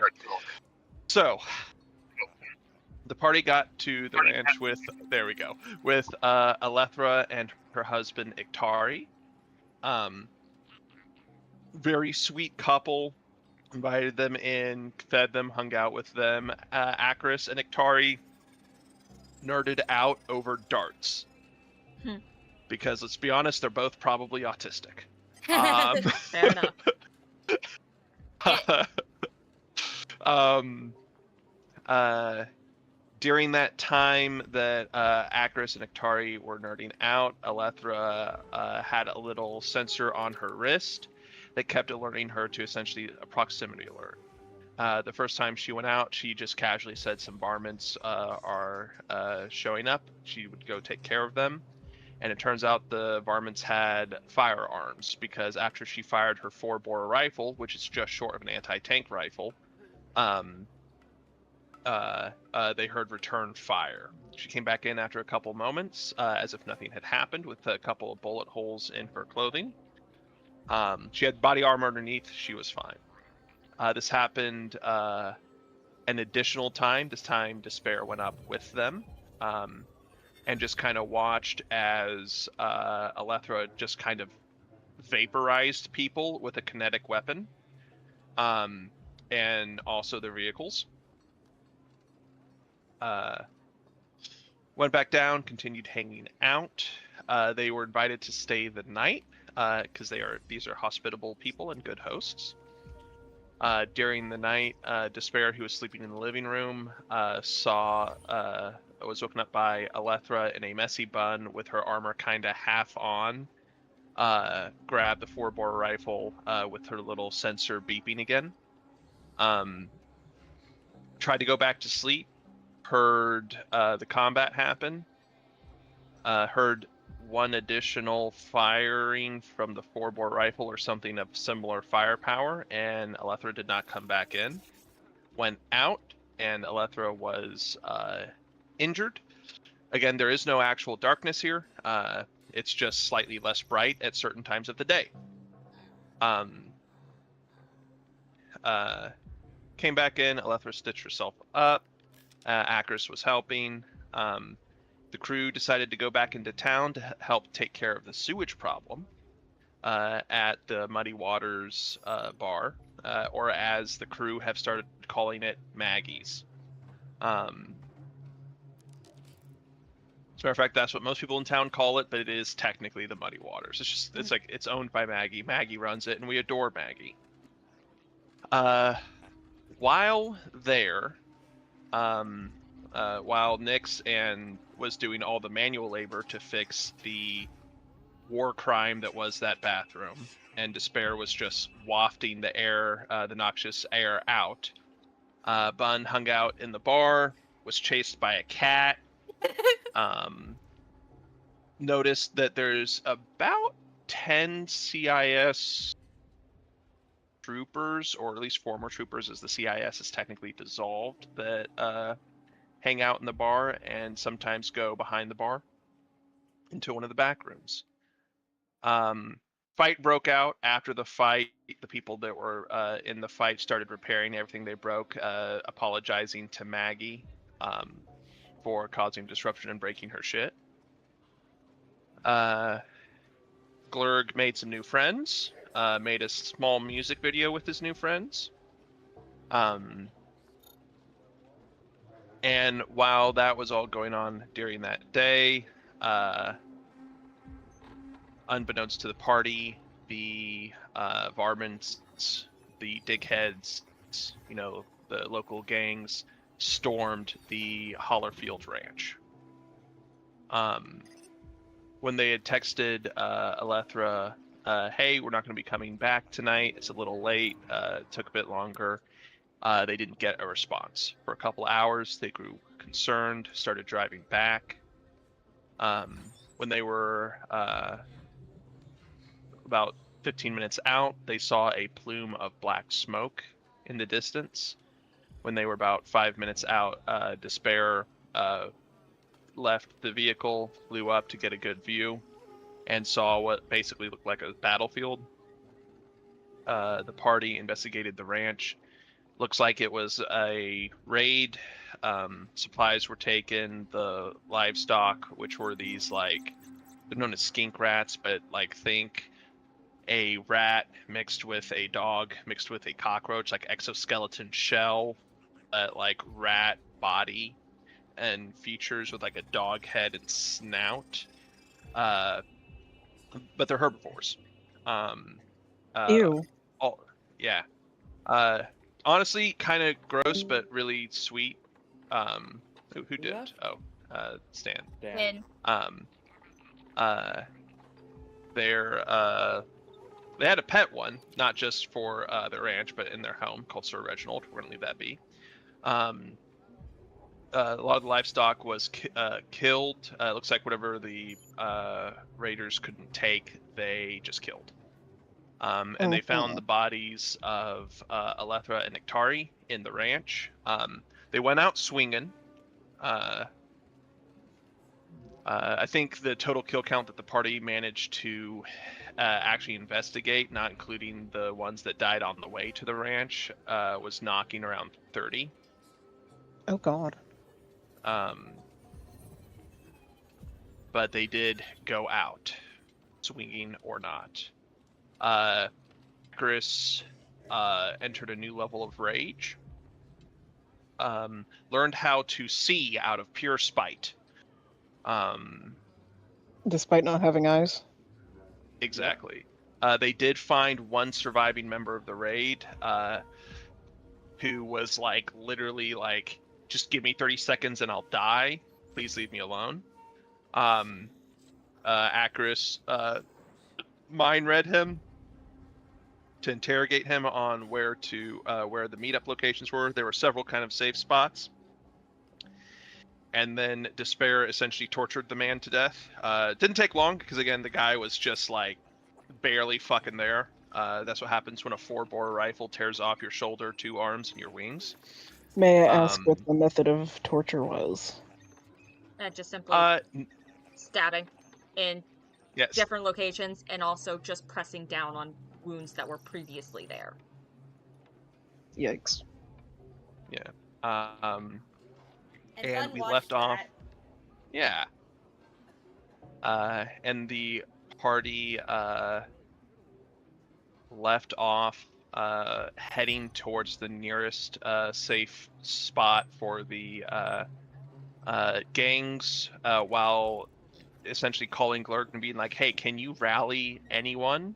And then a couple minutes later, Despair got a text from that CIS trooper that she talked to in the bar saying, Raider inbound. Expect ground reinforcements as soon as possible. Sick. Yeah. And then so- a Alliance officer texted everyone in the group going, hey, we see you're trying to take the law into your own hands. Please note that there is a 1,500 credit fine for each instance of the law you're attempting to resolve. We are attempting to increase Alliance compliance in this sector. Please be cooperative. Are they And gonna pay it? everyone universally agreed to ignore that text.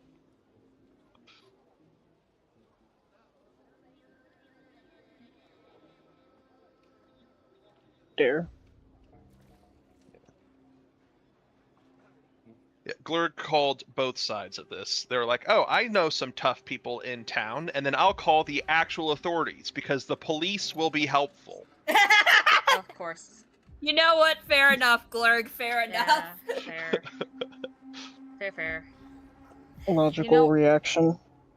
I did have half a mind to basically contact, text the group that the Revenant is with, but I'm like, nah, they're not gonna want to help, or they're too busy doing actual good deeds rather than this rather kinda petty squabble.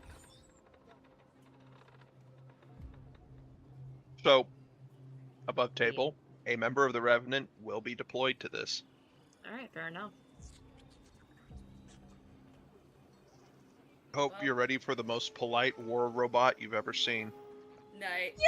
Oh, hey, that's Acris's guy, right? Oh my god, my love interest when Acris in a bad mental state. Don't worry. It'll love you anyways. Look, it's your what do you refer to it as, Isaiah? Waifu. Okay, fair enough. I never refer to it as a waifu. I want to be very clear. Okay, it's Don't just lie like, to oh me, hey, Isaiah. Acris, We look, know it's what your you like. waifu. Meanwhile, Acris is in total rage mode. Don't worry. They can fix him. Oh yeah. I see you're having an emotional breakdown. Do you need a shoulder, albeit armor-plated, to cry on? Oh my god, it's just metal Baymax. I love this group more and more. And I want both of our groups to be friends. Why not friendly rivals? I mean, hey, it looks Good. like we're going to be working on the same side this time. Yeah. I will say, our group in particular is gonna have to do mostly hopefully stealth kills, or just singling people out. because unfortunately these fuckers have an ability where when they take a hit, they can choose to use their vehicles instead to take the hit. So our Oh, that's weapons annoying. do shit against the ones who are in a vehicle. So you're telling me we need to upgrade the rental? Yeah, that will Yeah. totally be a problem. Looks at psychic scream. I mean, okay, it's Also, gonna be a I will problem say for everyone else, not you. for most of the smaller vehicles, it's not that big of a problem because essentially all it is it's adding the smaller vehicles' health pool to their own. Fair enough. Because smaller vehicles don't have like damage reduction or damage thresholds. They've just got a bit more health. Fair enough. Oh, the temptation to use those special grenades. Or not grenades, but the special cells that I got. The Reaper rounds. Yeah, I'm too scared to use them, but I'm like, oh, if there's a day to use them, today would be that day. Look, you guys met Alethra and Iktari literally yesterday. Why are you guys so up in arms about this? Hey, look, they killed Acarus's kin. That's all that matters. Yeah. Also, I would like to add as like a little flavor thing. When Bun sees like Despair essentially like just torturing this guy to death, you don't see any like hatred or malice. It's just flat and cold, as if this is more of just an obligation and a message. Okay. So, I yeah. don't think Bun has time to process that yet. Fair enough. Like I said, Bun was kind of like in and out of not wanting to look at the bodies, but also not being able to help himself. Fair enough. Bun's gonna be a lot more desensitized to violence after this, that's for sure. Mm-hmm. BM, Yeah, in this system, do we round up or down? down. Down. Got it. What are we rounding? Dice. Hmm.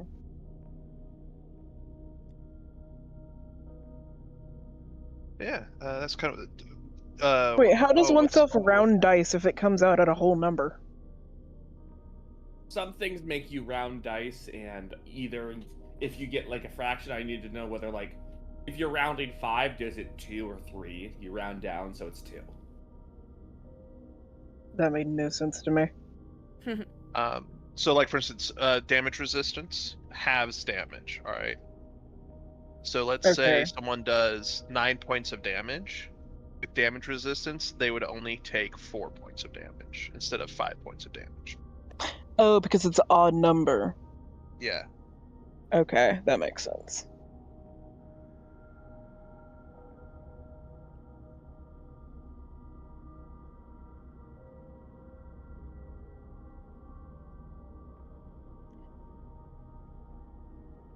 I think I'm gonna save Val for the next campaign. Okay. I want to save Shamir, but I also don't want to have to last minute create another backup character. Especially when this setting fits her. Wait, what about backup characters? Well, just since Isaiah said our characters are likely to be dying. Yeah, it is highly like... Yeah, because we did not sleep. Of course got... Of course got worried, due to, like, not receiving a message because of how nice and friendly these people are. These are the type of people who would more than likely send a message immediately when you text them. Of course got worried, and before anyone could go to sleep, we drove to the house, found out that this was happening, and decided we are getting revenge. And so we all took a level of exhaustion. Nyx has 2 levels of exhaustion. Oh, we took a level of exhaustion? Yeah. We didn't get like a save against exhaustion? Nope. Okey-dokey. This is simply because we did not sleep. Man, sure I'm glad I'm not there. That would be terrible. Makimi is doing fine dining on hodgepodge, meal ready to eat kits, and flirting with a insane man. And has no idea Living the life. that any of her party members are just slowly gaining PTSD. Slowly? This was not slowly for Bun.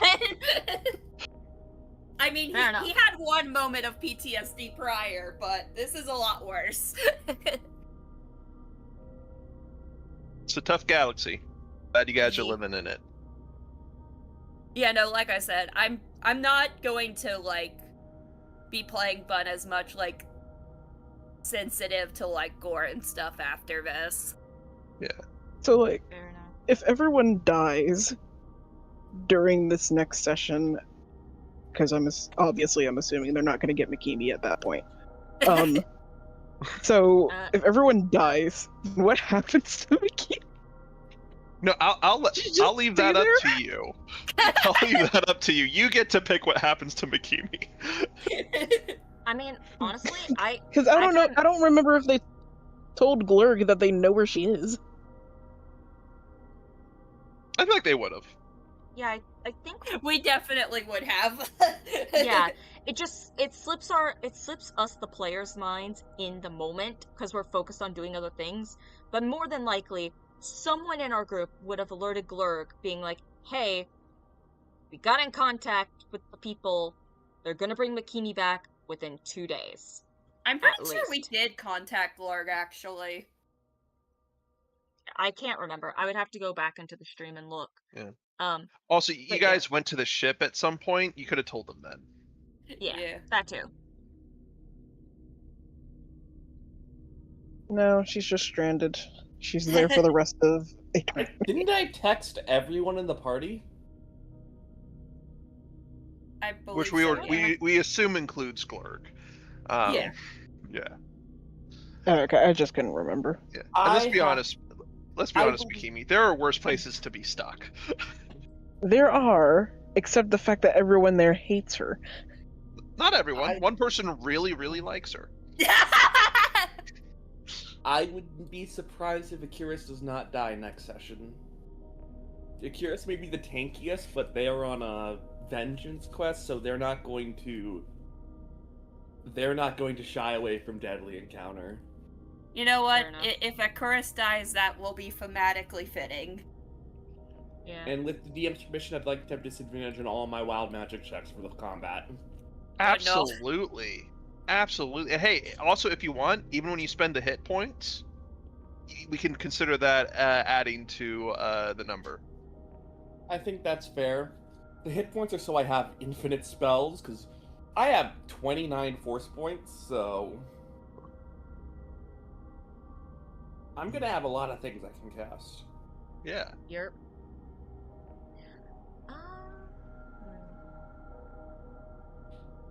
I think I'm gonna take back to Pat. Maybe. I don't know. I want to do character stuff. I mean, you could still if you're level free up. right now, you do level up, by the way. If you're free right now, is the stream still going to D? Yep. Stream's still going. I mean, mostly the fact that I prefer to do it on my laptop, and I already packed up my computer. Okay. All right. I might be able to do it on my Trying phone. to Who knows? we should decide now whether or not we finish this combat with you next session, or we go back to Crooked Moon. What do we think?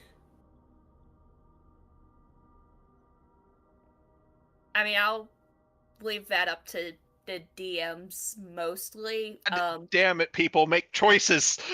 DM, bring out the poll, DM. Bring out the poll! I was gonna say I'm kind of in favor of doing Crooked Moon because one, I kind of want to get that section where we need everyone done. Yeah.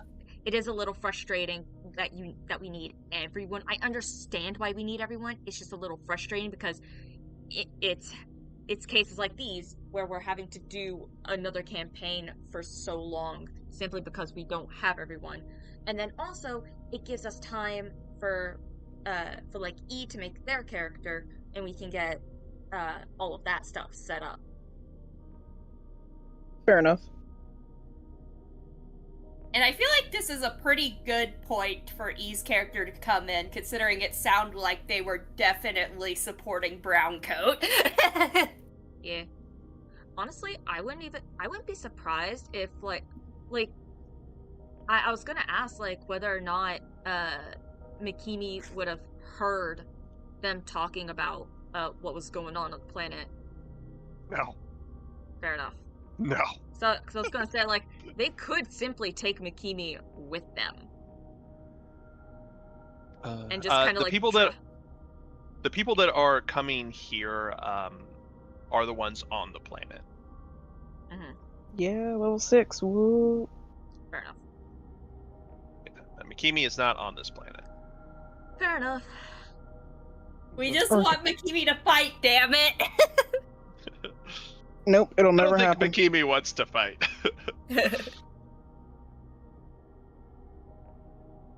She will never fight. Hey, you Fair know, enough. there is another activity that sometimes people refer to as fighting, and flesh does hit flesh during that activity, and I think Mikimi might be more willing to do that with one of her captors. Yeah. Thumb Wars. Damn. Ah yes, Thumb Wars. That is what he was referring to. That's and patty cake. You know, I thought you might have been referring to a sword fight of some kind, but If Mikimi's got a sword hidden somewhere on her, in one way or the other, Rathlas don't really care. He'll have fun either way. ooh, I can set people on fire. Oh shit. It's uniquely painful to Rathlas. Interesting. Well, I could set people on fire. I haven't selected Yeah. you. It's a real quick way to bring his Reaver side out. What, setting him on fire? Yeah. It's almost like he survived the burning of Catharo. Yeah. That, yeah. That is Oh good. right. Stop saying scary shit. That's just part of the universal tidbits. You don't think I can read, do you? How dare you assume such a thing? Yeah. Wait, I can control a dead body and use it as my puppet? Yeah. Nice. Damn. Yeah, look up those mental, what are they called? Superiorities. There's some crazy ones at the bottom of the list. Those maneuvers. Yeah. Yeah, I'm just gonna- maneuvers from I'm gonna- extended combat. I'm gonna go through these when I get back, Yeah. because it'd For be your- easier to actively look at everything. I'd recommend looking at the EC maneuvers that are mental. Those are like the witch maneuvers, like the magic ones. Mm.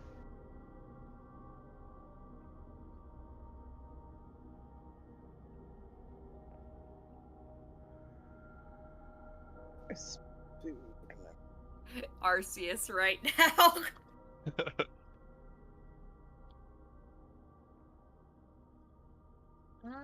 You know what? I think for the time being, I'm going to switch out my rhyme shot with the warding shot.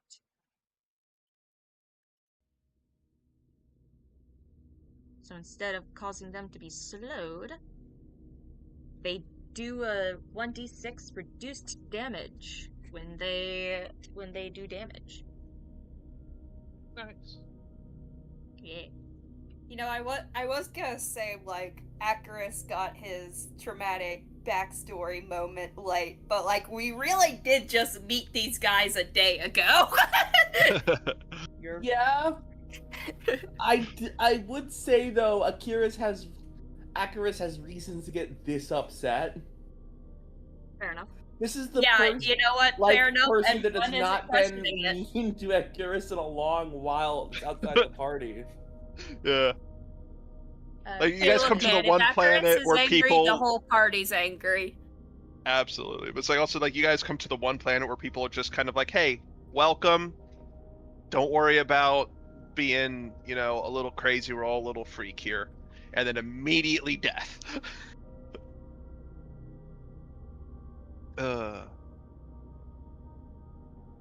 They broke the rule. They weren't supposed to be dickheads. Exactly.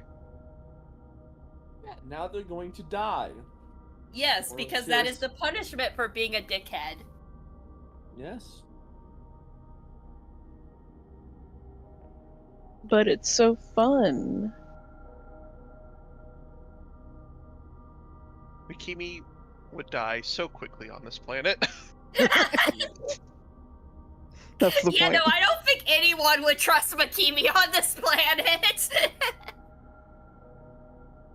You look like you shit money. Get the fuck off this planet.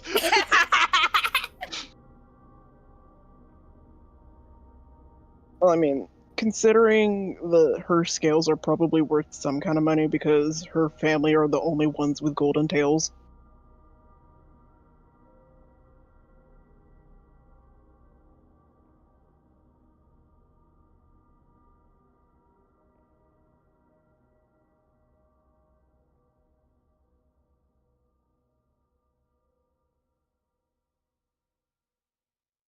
Oh yeah, another thing that happened this session, when Did we I get said disconnected? when we said that our friend like got mistakenly kidnapped, the response of the two people was that happens more often than you'd think. Oh. Oh. Hello. Hello? Hello? What's up, Leia? Oh, okay. I didn't know if you guys had heard me when I spoke. Yeah. Okay, because it went quiet, so I was very confused. Yeah, we were hearing you. It just seems like you couldn't hear us. No, I heard. Wait, what did you guys say then? Bun. Oh yeah, I said that we told the two nice people that we had a friend that got mistakenly kidnapped, and they said, "Oh, that happens more often than you'd think." No, I heard that part. I was just confused because no one responded to specifically what I said. Oh.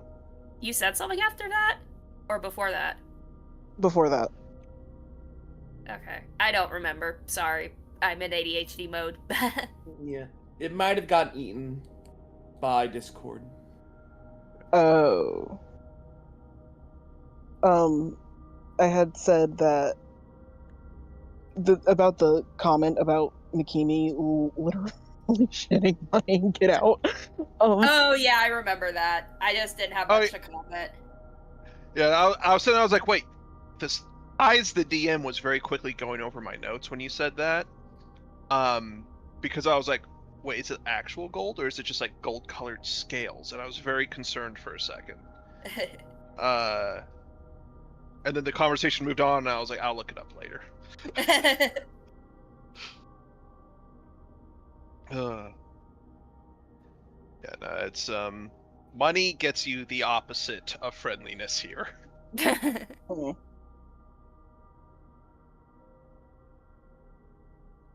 Anyway, I have to go settle something. Okay. Bye, guys. Bye.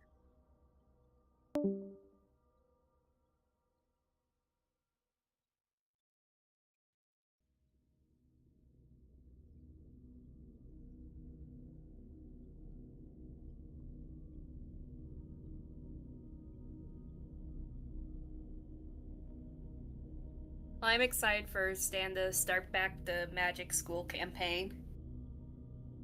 Yeah. And I sent him backstory stuff and bullets this time. Because I know Stan talks about my giant walls of text. Let's see here. Also, I didn't feel like writing it in story mode. Oh, the Fair lizard enough. is cute. Bombini, Bowfindle, Halfling, Kinetic Force, Material Magic, Self-Defense, and Combat Magic. Good stat Con, bad stat Charisma. Done. Yeah. Okay. Yeah.